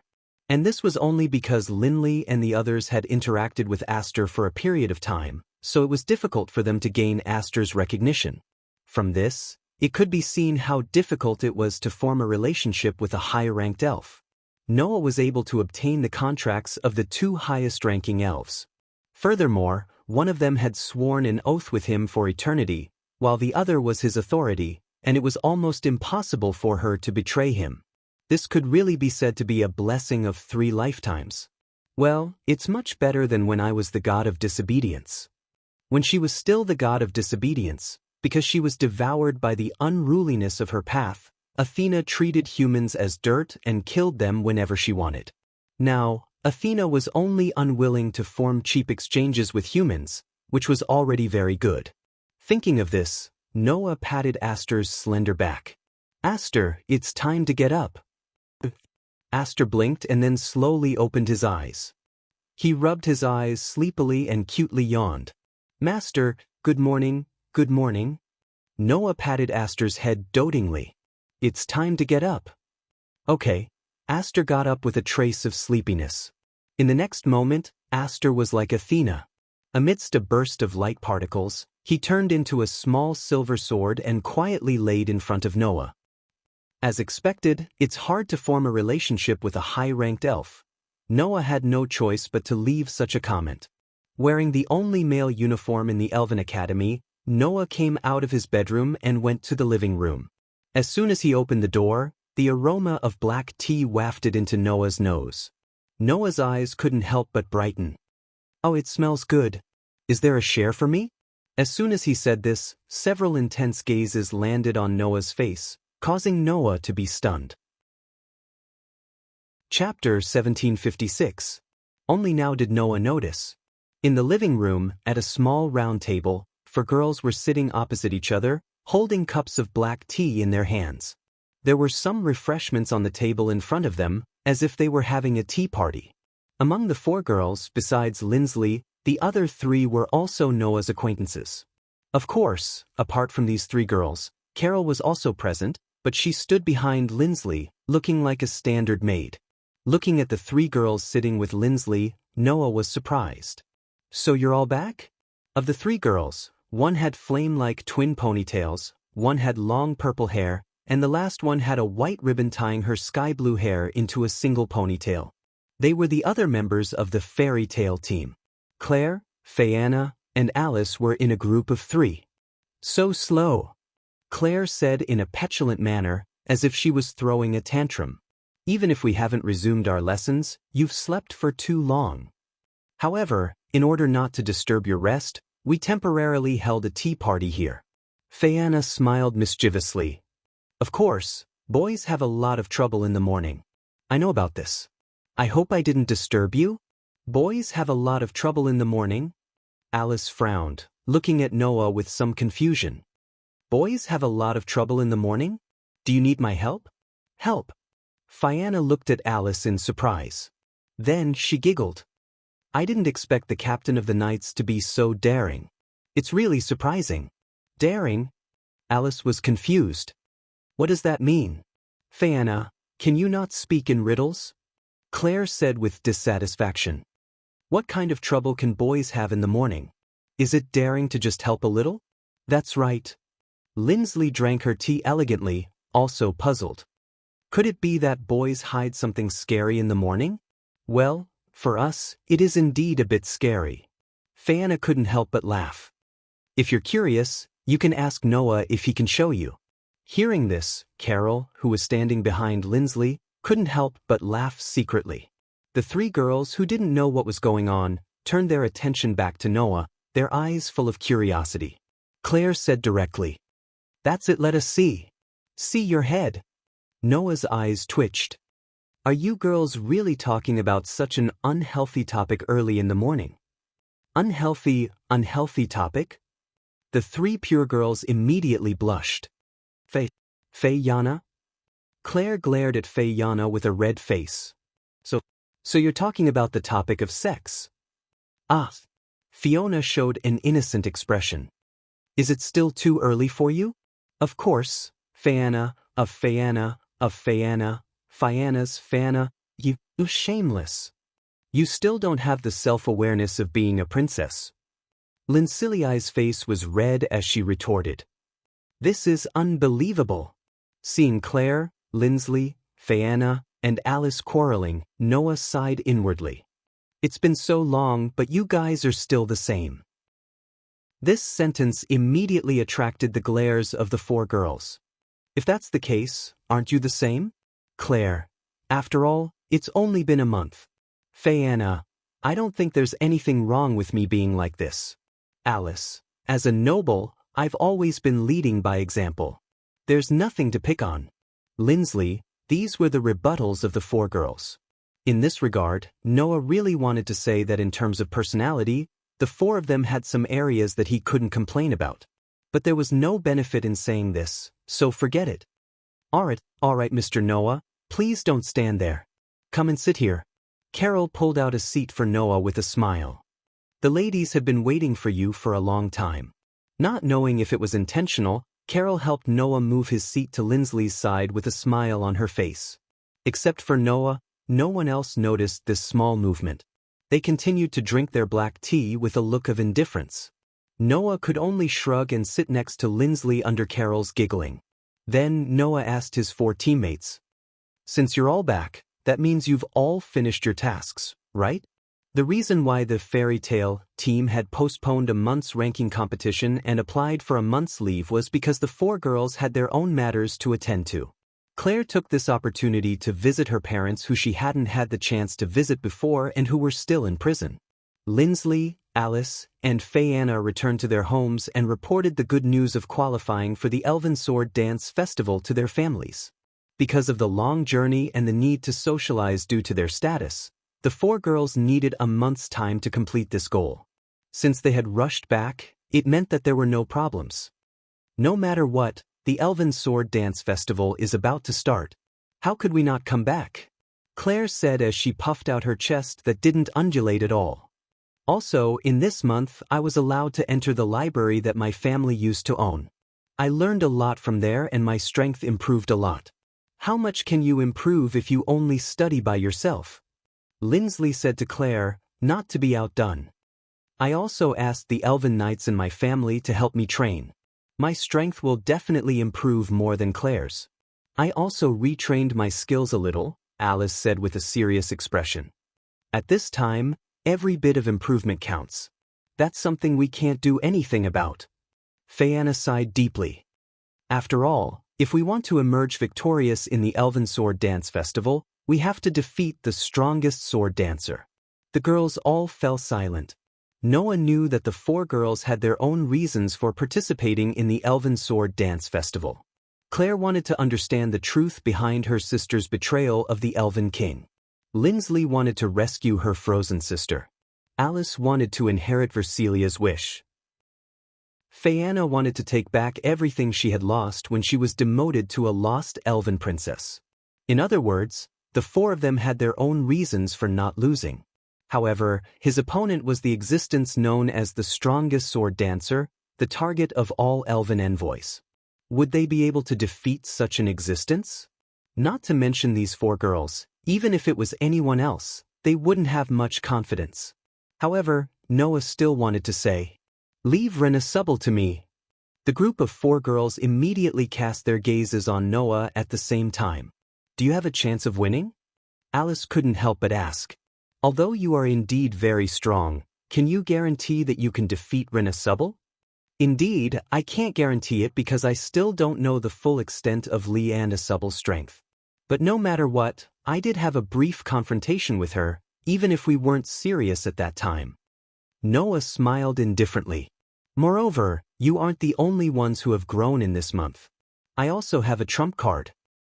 Trump card? The girls were curious. What trump card?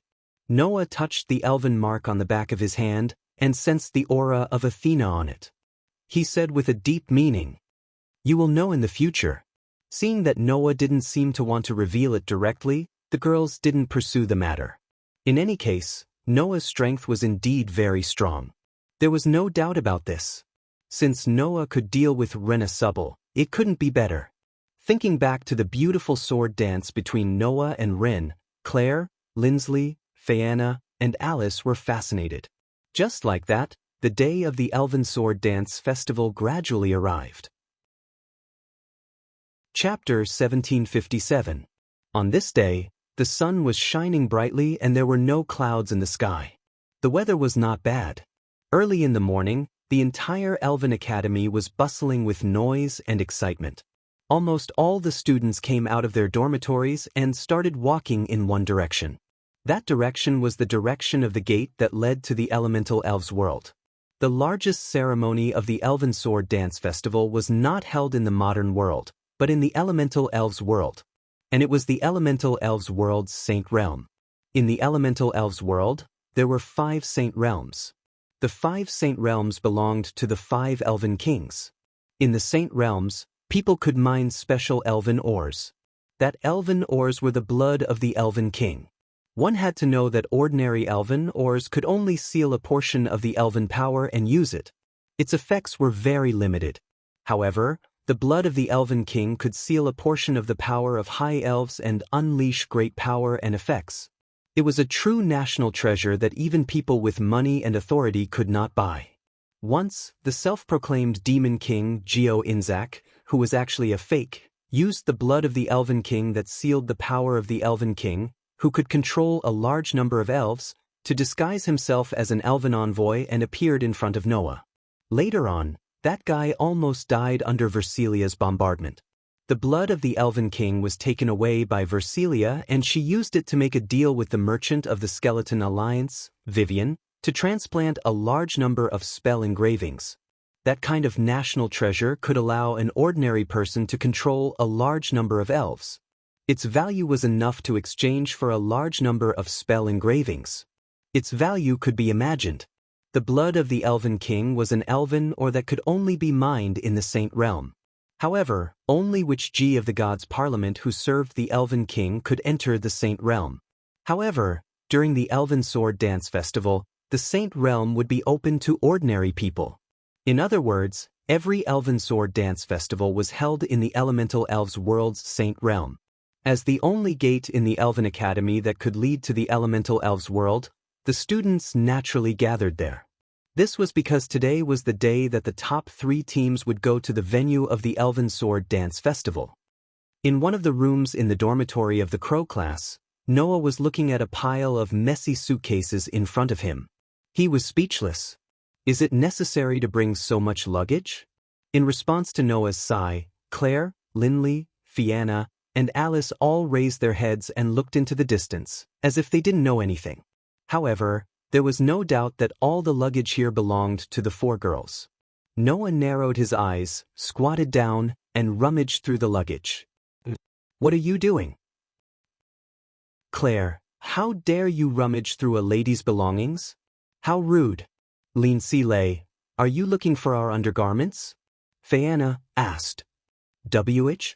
Are you that kind of person? Alice. The group of 4 girls all protested loudly. However, Noah didn't care about them at all. He continued rummaging through the luggage and found a bunch of messy things. Among them, there were beads, cups, fans, whips, candles, and even animal ears and tails. Looking at these things, Noah's mouth twitched, and he looked at the 4 girls with a strange expression. Whose things are these? Claire, Linley, and Alice immediately shook their heads. Only Fianna didn't mince her words. These are all mine. Let me ask first. Noah narrowed his eyes and looked at Fianna. What are you going to do with these things? These are prayer tools that will be used in the Kagura ritual, Fianna answered frankly. These are things that might come in handy. Prayer tools? Noah looked at Fianna suspiciously. Really?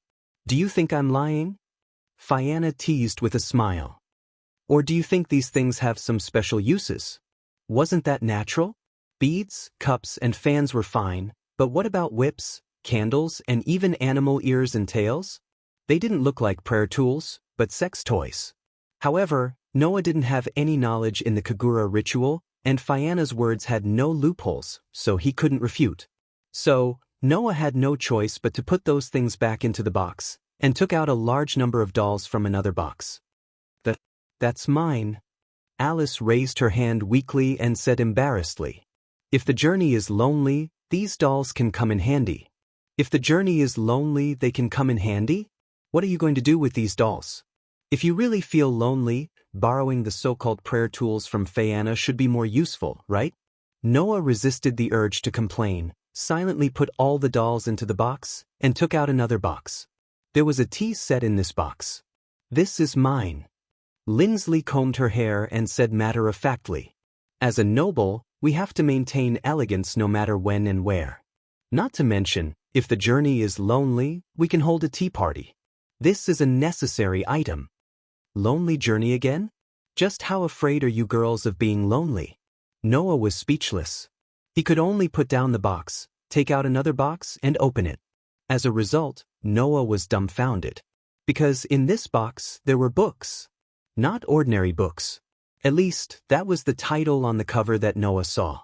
Master and Maid. The Kidnapped Princess. The Use of My Holy Sword. Whips and Candles. Just by looking at these titles, Noah understood. How bad were the contents of these books? At the same time, Claire shouted with a red face and rushed over. She closed the box and threw it at Noah in exasperation. Who told you to open this box? Noah hurriedly dodged Claire's peerless dance and also shouted. Who told you to bring that terrible thing? Terrible thing? Linley was curious. What terrible thing did you bring? Let me see. Oh, Claire is bolder than I thought. Phaeana was full of interest. Lend it to me. Did you bring something shameless? Alice's pretty face was red, and she shouted while gnashing her teeth. Don't bring me that kind of thing. Do you want us to be ridiculed? I'll confiscate it all. Saying this, the three girls pounced in Claire's direction. What? Don't take my things. Claire's things are my things. Lindsley, what's wrong with letting me see? Phaeana, confiscated. All confiscated. Alice, get out of my way. Do you want to turn into charcoal? Claire. Suddenly, the four girls were in a mess, tangled together, and even rolled on the ground. Their skirts were flipped up, and the beautiful scenery inside was seen by Noah. Noah could only turn his head and look at the scenery outside the window. He covered his face as if he couldn't bear to look at it. What kind of teammates are these? Although the whole process was very noisy, the girls still knew their limits. When it was about time to set off, they stopped playing, took their luggage, and walked towards the elemental elven realm's gate. When Noah's group arrived at the gate, there were already many students gathered there. These students were all here to send off the participants of the Elven Sword Dance Festival. Unfortunately, no one in Noah's group came to send them off. There was no other reason. They didn't have any other friends in Alicia Elven Academy. Only Alice exchanged a few pleasantries with the members of the Wind King Knights before bidding them farewell. Clink. At a certain moment, the gate to the elemental elven realm bloomed with light. Only at this moment, the gate to the elemental elven realm was open. Noah's group looked at each other, and then followed the other two groups into the light. Chapter 1758. This place was a forest. It was a forest with lush trees. The species of trees were a little strange, and they couldn't be found in the modern world. In the forest, there was a vast lake. The water in the lake was very clear, so clear that the surface of the water was as bright as a mirror. Whether it was the forest or the lake, they were all emitting a faint light. Like fireflies, the light floated in the air, creating a very dreamy atmosphere. Upon closer inspection, there was actually a ship docked on the lake. It was a ship with a streamlined cabin like a whale, but the surface wasn't made of steel, but of wood. It wasn't an ordinary ship, but an airship. In front of the airship, a group of teachers from the Elven Academy of Alicia were lined up neatly. The person in the lead was the principal of the Elven Academy of Alicia, Grey Vath. Clank! In the forest, a ring-like square formation suddenly bloomed with light. All the teachers of the Elven Academy of Alicia, including Grey Vath, looked up and looked over. In the light, a group of students in pure white uniforms slowly took shape in the void and appeared from the square formation. Noah opened his eyes. As soon as he opened his eyes, Noah met Grey Vath's eyes. Grey Vath stared at Noah, and then led the teachers over. The students' faces immediately tensed up. They stood up straight, and traces of nervousness appeared on their faces.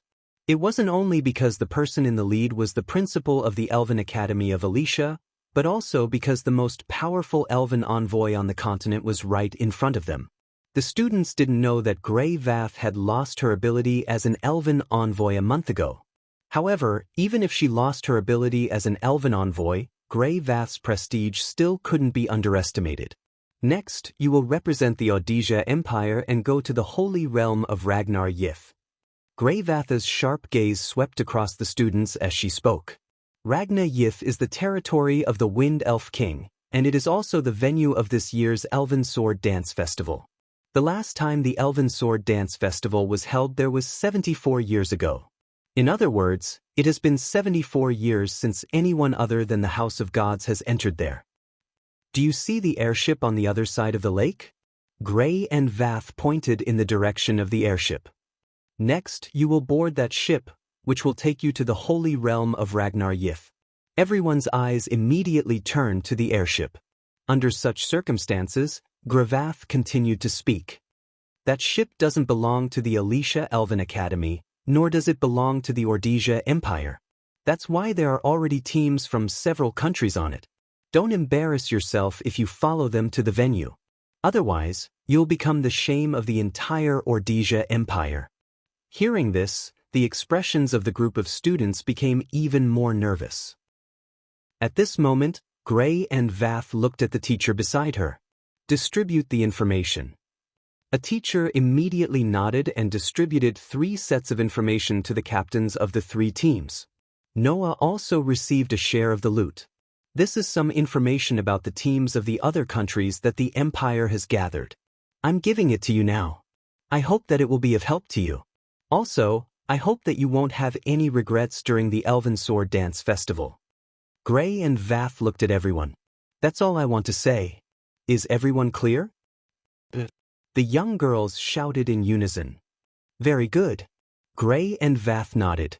Then she led the teachers to the side. Then, board the airship to the Elven Sword Dance Festival. Everyone looked at each other in unison. Then, one by one, they stepped forward and walked towards the ship. Noah also led Claire, Linley, Fayanna, and Alice forward with the other 4 girls. When Noah passed by Gray and Vath, a soft voice entered his ears. I'm counting on you. Noah's footsteps paused for a moment. Then, he recovered without a trace and boarded the airship as if nothing had happened. Just like that, under the gaze of Gray, Vath, and the teachers, the airship slowly floated up and turned around, flying towards the other side of the sky. After boarding the airship, the 3 teams from Alicia Elven Academy split up. On the airship, no matter which country they were from, every team was allocated a cabin. The walls were all made of marble, and the floor was covered with a red velvet carpet embroidered with beautiful embroidery. Undoubtedly, this airship was made of wood, but the interior was made of marble. It was somewhat inconceivable. As soon as they entered the cabin, the 4 young ladies neatly laid on the sofa, as if they were exhausted, and sprawled on the sofa. Seeing this, Noah was helpless. Gray, Vath just said that there are teams from other countries on this airship. She told us not to embarrass ourselves. You guys are like this, aren't you taking it too lightly? Does it matter? Claire said lazily. Anyway, it's in the room. No one will see. It doesn't matter if we relax a little, right? The other young ladies all nodded and expressed the same opinion. Noah sighed and sat down on the sofa. He began to flip through the information given by the academy. The information did indeed record the information of the teams from other countries. Noah looked at this information seriously until he turned to a page.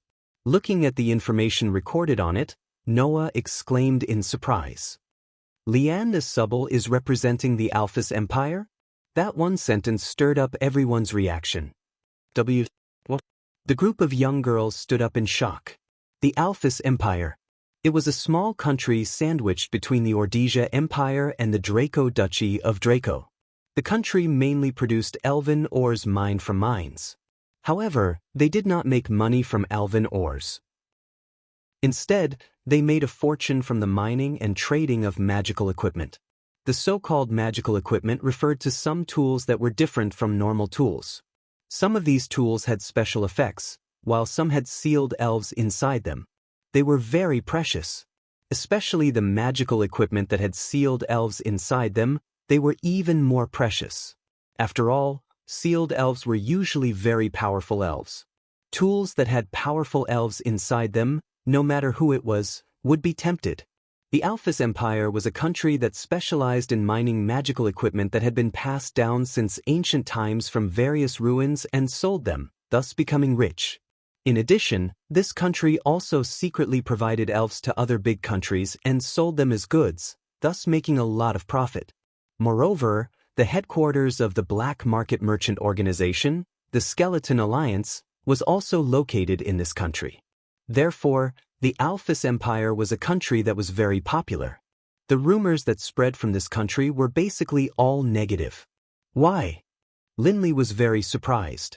Why is that Lean a Shubal representing the theocracy of Alphys? That's right. Alice frowned. How did that small country with only negative rumors get involved with the strongest sword dancer? That's impossible, right? Even Fayanna was doubtful. That person would not fight for such a country. That's right. Even Claire was on her side. Is there a mistake somewhere? While the girls were surprised, Noah remembered one of the negative rumors in the Alphys Empire. Is that the origin of the Demon King's faith?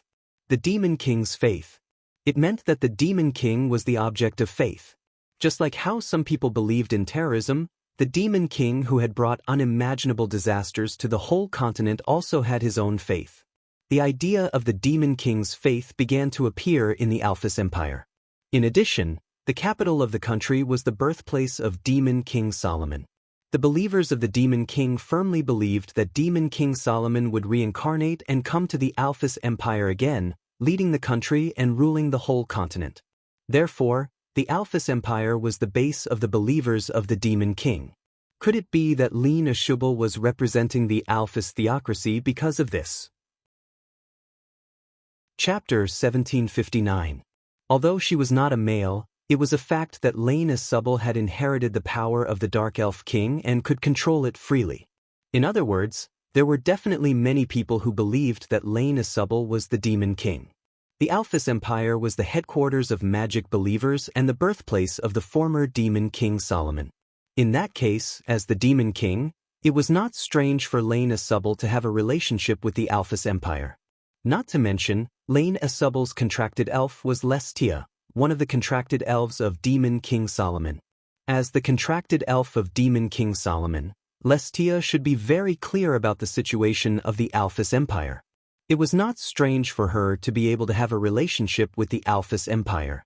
Thinking of this, Noah browsed through the information about Lin Ashubal and confirmed the name of Lin Ashubal's team. The team name is Purgatory Apostles? How should he put it? This team name did not have the style of Lin Ashubal at all. Instead, it gave people a feeling that it was very suitable for the Alphys Empire. At this moment, dong, accompanied by a dull thud, the entire cabin began to shake violently.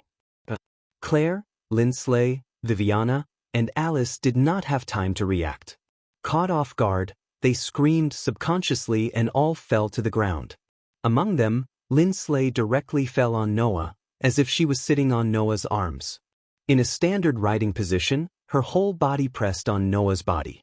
Suddenly, Lindsley's beautiful body kept rubbing against Noah's body with the violent shaking of the airship, causing Noah to almost lose his self-control.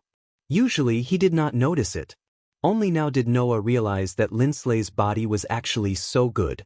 At least, even with 2 layers of the Elven Academy uniform, Noah could clearly feel the softness of Lindsley's ample bosom and the smoothness of her thighs clamped against his body. This level of contact was enough to stir the body and mind of a healthy man. At the same time, Lindley finally realized her current situation. Under her shyness, her pretty face and ears turned crimson at the same time. For a pure and innocent young lady, the impact of this kind of intimate contact should not be inferior to the accidental kiss last time, right? However, now was not the time to care about this. Dong! Another muffled crash sounded, and the entire airship shook even more violently. Ah! The young misses all cried out in grief. Only Noah, who remained calm, instinctively hugged Lindsley tightly as he steadied himself. Through the window, he saw the outside of the airship. Over there, a huge shadow was attacking the flying ship. Dong! Under the heavy crash, the airship shook violently in the sea of clouds, splashing up pieces of wood. The hull of the airship was destroyed bit by bit. In the cabin, elf users wearing military uniforms and uniforms of different countries came out of the cabin and came to the deck. Noah and the others also came out of the cabin while enduring the violent shaking. Then all of them saw it. On the side of the airship, there was a huge monster. It was a monster that looked like a ray but had a single ferocious red eye on its head. Its body was half the size of the airship. Looking at the monster, Noah exclaimed in surprise. "Is that a magic beast?" "No, it's not a magic beast," Fianna said with a serious expression. "That's a military elf." Military elf? Noah froze slightly. The so-called military elf referred to a type of elf that was different from the contracted elf. The contracted elf was an existence that provided strength to the elf user through signing a contract with the elf user and fighting alongside the elf user. On the other hand, the military elf didn't need to sign a contract with the elf user to be controlled. Its advantage was that it had a wide range of uses and didn't have any requirements for the ability of the elf user. As long as one had a certain level of aptitude as a witch, one could control the military elf to a certain extent. In other words, elves that were adjusted to military elves couldn't exert their full strength. For example, military elves couldn't transform into elf devices like contracted elves, nor could they provide divine energy support to the elf user to use elf magic. At the same time, their innate strength would be limited. However, even if they were limited, such elves that could be controlled without a contract were very useful in all aspects. For example, right now, the elf user who attacked the airship didn't see any trace of him at all, but the military elf attacked the airship under the control of the elf user. Because there was no contract, anyone could control the elves, and no one knew who launched the attack. Therefore, military elves were generally used in military applications. They were most often seen in wars. Of course, the more powerful the military elf, the more elven users needed to work together to control it. For example, among the military elves, there were some elves that were very difficult to control that ordinary elven users couldn't use alone. Those elves were classified as tactical military elves. If one wanted to successfully summon tactical-level military elves, they would need to use a group of specially trained elven trainers to operate them. The power of these tactical military elves was even comparable to that of high-level elves.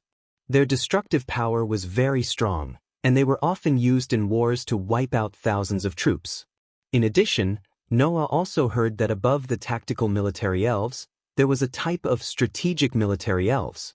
That level of military elves was so powerful that without hundreds of elven users to perform the ritual, they absolutely couldn't be controlled. Their destructive power was peerless, and they were even sealed and not allowed to be used. If a military sprite of that level were to cause trouble, not to mention a city, even several cities could be destroyed. As for the tactical military elves, they also had the power to destroy a small city. The military elf in front of him was so energetic to deal with a mere airship, so it probably hadn't reached the tactical level, let alone the strategic level. However, to ordinary elven users, the threat of a military elf was already big enough. Why would a military elf appear in a place like this? Claire first asked this question, then immediately thought of something, and her expression also became serious.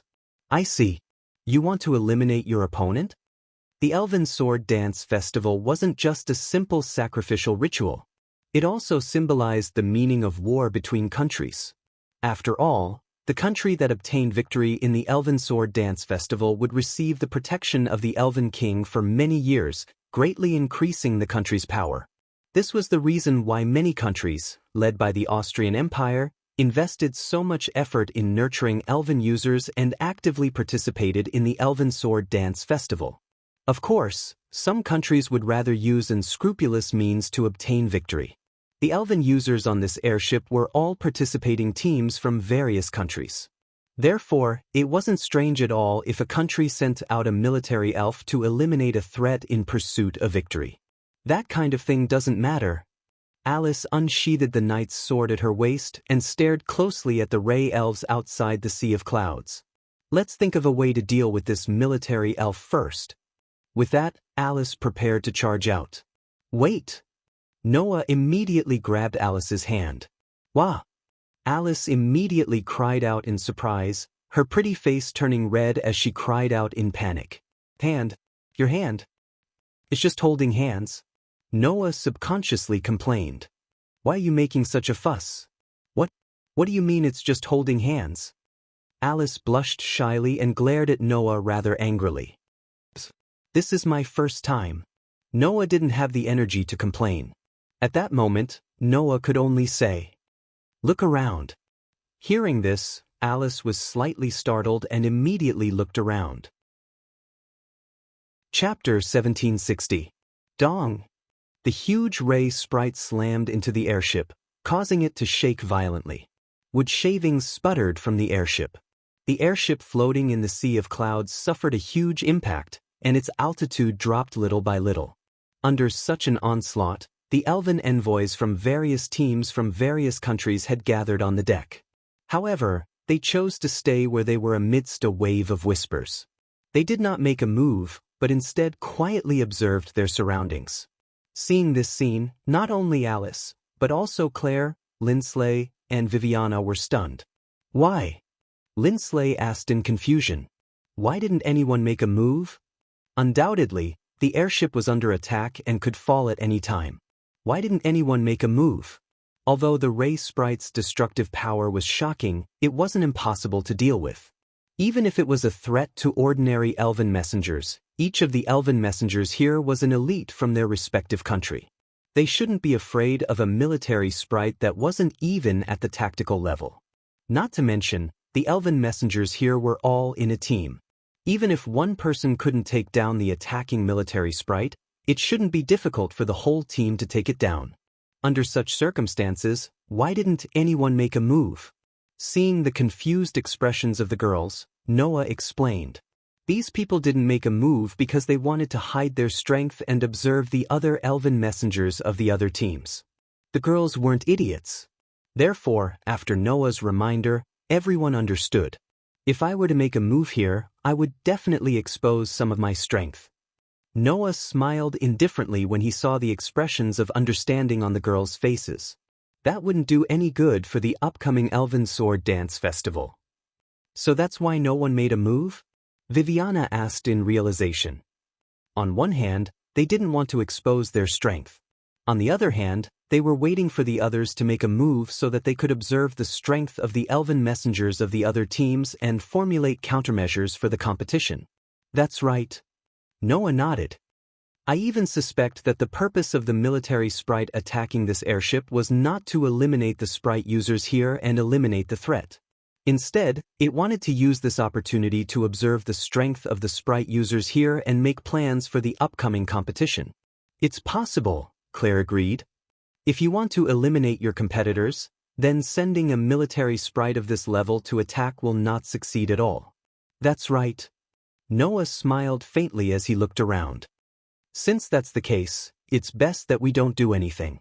But are we just going to watch that military elf wreak havoc? Alice frowned. If this continues, the airship will definitely fall. If it falls, then so be it. After all, the airship is the property of the House of Gods. It has nothing to do with any country. Besides, with the level of the elves here, no one will die from falling. Noah shrugged. Let's wait and see. Hearing that, the group of girls looked at each other and nodded helplessly. In fact, Noah didn't mind exposing his strength. Anyway, with the level of that Ray sprite, Noah didn't even need to use the elven device. He could deal with it easily and wouldn't expose much of his strength. However, this would definitely arouse the vigilance of the teams from the other countries, causing them to target Noah specifically during the competition, or even join forces. Noah didn't want to create more trouble for himself. Besides, if that military elf was really sent by another country to observe the strength of the sprite users who attacked, wouldn't Noah's actions be in accordance with their wishes? Noah didn't have the hobby of being played like a monkey by others. Therefore, Noah chose to watch instead of jumping out to take the lead. Just as Noah expected, the other teams didn't choose to make a move. They were all in an uproar while watching from the deck.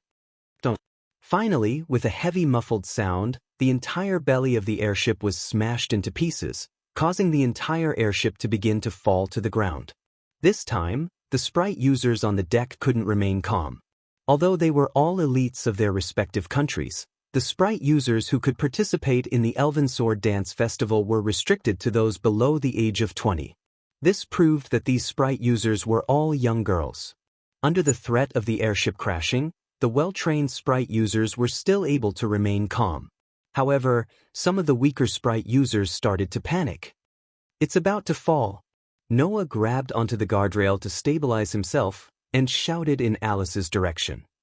Alice, got it. Alice was already prepared. She closed her eyes, and a phosphorescent divine energy rippled from her body. Wind, please give me strength. A gust of wind began to swirl around Noah and the rest, lifting them off the ground and floating them. At the same time, the teams from the other countries also began to use their abilities to break away from the airship. Just like that, the airship plummeted towards the ground, and finally crashed heavily into the edge of a forest.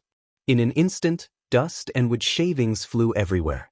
A small part of the ground was dug up by the heavy impact, and it trembled slightly. As for the elven envoys who had left the airship, they all landed safely on the ground, avoiding the fate of the airship being destroyed and their lives being lost.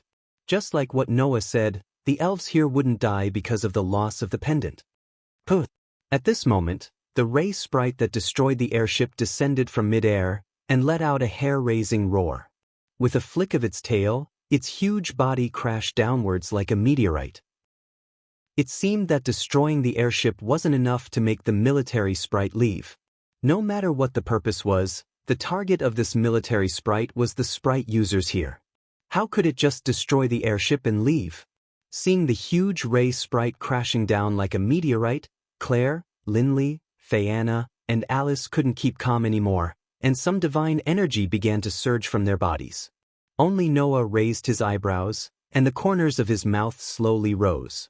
Finally, someone can't help but make a move? As soon as Noah finished speaking, a cold and awe-inspiring voice rang out. Holy Spirit of the pitch-black evil dragon, I hereby command thee, heed my command, and destroy my enemy. The moment the stern voice sounded above the forest, a pitch-black light suddenly flashed and rushed into the air. In the pitch-black light, a huge dragon with a pitch-black luster slowly appeared. The dragon opened its ferocious mouth, and a shocking amount of divine energy gathered inside. In the next moment, the divine power transformed into a violent black flame that shot out and engulfed the entire body of the ray fish spirit that was charging over. The ray sprite didn't even have time to scream before it was incinerated in the pitch-black flames and disappeared without a trace. Seeing this scene, all the sprite users present widened their eyes. Noah looked up and gazed at the back of the pitch-black dragon. A young girl was standing there. She was a young girl with shoulder-length black hair and a rather decent appearance. The young girl wore a beret on her head, and she wore a military uniform that didn't have any wrinkles on it. It was so thin that it outlined her perfect figure. However, rather than calling it a military uniform, it looked more like a uniform from somewhere. Not only did the skirt not reach her knees, but she also wore black stockings on her legs and a pair of boots on her feet. She looked quite charming. Looking at the young girl, Noah called out her name in a low voice. The trump card of the Dragon Duchy of Doragonia, Leola Lancaster. Perhaps she heard Noah's whisper, but on the pitch-black dragon, the young girl named Leola turned her head and looked in Noah's direction. Their eyes met. At this moment, Noah and Leola only had eyes for each other. Chapter 1761. The Dragon Duchy of Doragonia. It was a large military country located on the west side of the Audisia Empire. In terms of national power, there was still a gap between them and the Audisia Empire. However, it was still one of the largest countries on the continent and definitely not below any other country. Moreover, the Dragon Duchy of Doragonia worshipped the dragon tribe, which was at the top of all magic beasts. They were inclined to communicate with dragon elves. Every elven envoy that could contract a dragon elf was extremely powerful. Among them, Leola Lancaster was one of the best. Not only was Leola Lancaster the trump card of the Dragon Duchy of Doragonia, she was also the leader of the Dragon Emperor Knights that represented the country at the Elven Sword Dance Festival. In the Dragon Duchy of Doragonia, Leola was revered as the daughter of the Dragon Duchy. In other words, Leola was equivalent to the princess of the Dragon Duchy of Doragonia. In the information released by the Elven Academy, she was evaluated to be at least on the same level as Versilia Eva. And Versilia was publicly recognized as the strongest person in the Elven Academy before Noah entered the academy. Moreover, at that time, Versilia had transplanted her spell inscriptions and was quite powerful. She was enough to be the trump card of the Audisia Empire. Leola was at least on the same level as Versilia. This was enough to show how powerful this elven envoy was. In fact, it was clear from Leola's performance just now. She had the strength to defeat a military elf in one strike. She was probably one of the most powerful contestants in this Elven Sword Dance Festival. Of course, Noah and Liena Subble were exceptional existences. Both of them had the strength of an elven king and couldn't be counted. The other elven envoys who didn't know all this held their breaths as they watched Leola display her invincible might. Their expressions became somewhat fearful. It was clear that the Elven Sword Dance Festival would be facing an opponent of this level. Those elven envoys were starting to feel that it was truly difficult. Not only the elven envoys, but even Claire, Linley, Fayanna, and Alice's expressions became grave. In the end, it was Claire who softly muttered, "She's very strong." The group of girls nodded one after another. At this moment, the pitch-black dragon in the sky abruptly turned its head and slowly descended. Seeing this scene, the other elven envoys instinctively dodged and retreated to the side. However, Claire, Linley, Fayanna, Alice, and the other girls started to become restless. "If I'm not wrong," Linley said uneasily, "that Duke Long seems to be flying towards us, right?" "I think so." Fayanna didn't know what to do. What should we do?" "Don't panic, Alice's groups. No matter what, the other party won't attack us in front of so many people. Don't worry." Alice's group was Dragon Emperor. Elven envoys of envoys. Of the Elven of the Dragon Duchy. Dragons of the Dragon of the Dragon. The moment the dragon landed, a gust of wind blew in all directions with the Dragon Duchy as the center. Clang! Immediately after, a pitch-black light blossomed from the Dragon Duchy. The Dragon Duchy turned into a beam of light and gradually turned into a large sword. Leola also landed on the ground. She stretched out her hand and caught the pitch-black sword. After hanging it on her waist, she looked up and gazed at Noah. "You're Noah Doria, right?" That one sentence stunned the group of girls. Noah didn't react strangely and met Leola's gaze. It seems that the Dragon Duchy of Doragonia has collected a lot of information on the teams of other countries. "Of course," Leola said without any pretense. "The Dragon Duchy of Doragonia's spying ability is one of the best in the entire continent. We've already obtained information on most of our opponents, let alone a large country like the Osea Empire. You're also the one who defeated Silent Fortress Versilia Eva. How could we not take note of you?" In fact, apart from Noah, Versilia was also defeated by Jen Asubble. However, apart from Noah and the others, no one knew that Versilia had gone berserk in the Elven Forest after transplanting a large number of spell inscriptions.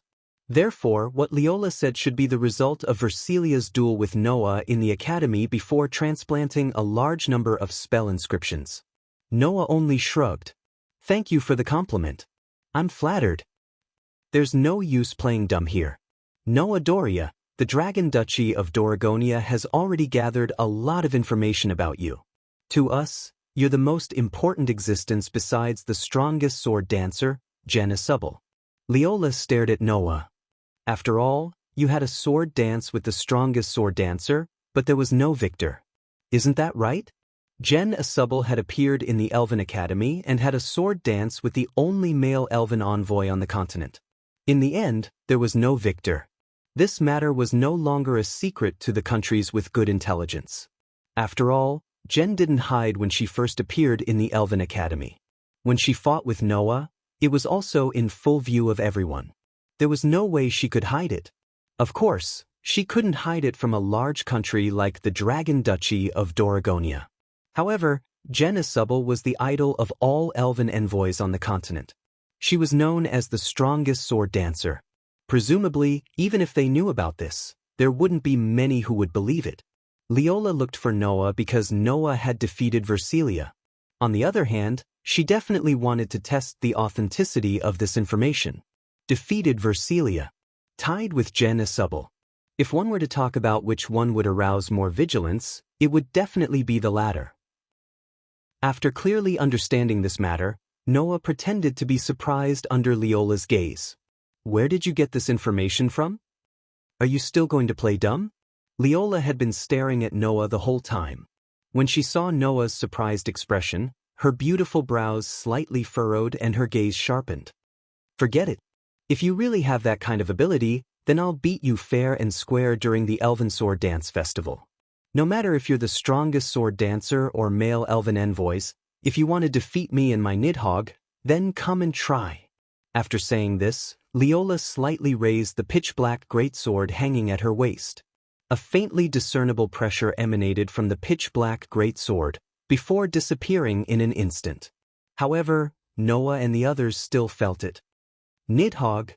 Alice stared at the pitch-black greatsword at Leola's waist and muttered, "That's the strongest dragon elf in the Dragon Emperor Knights?"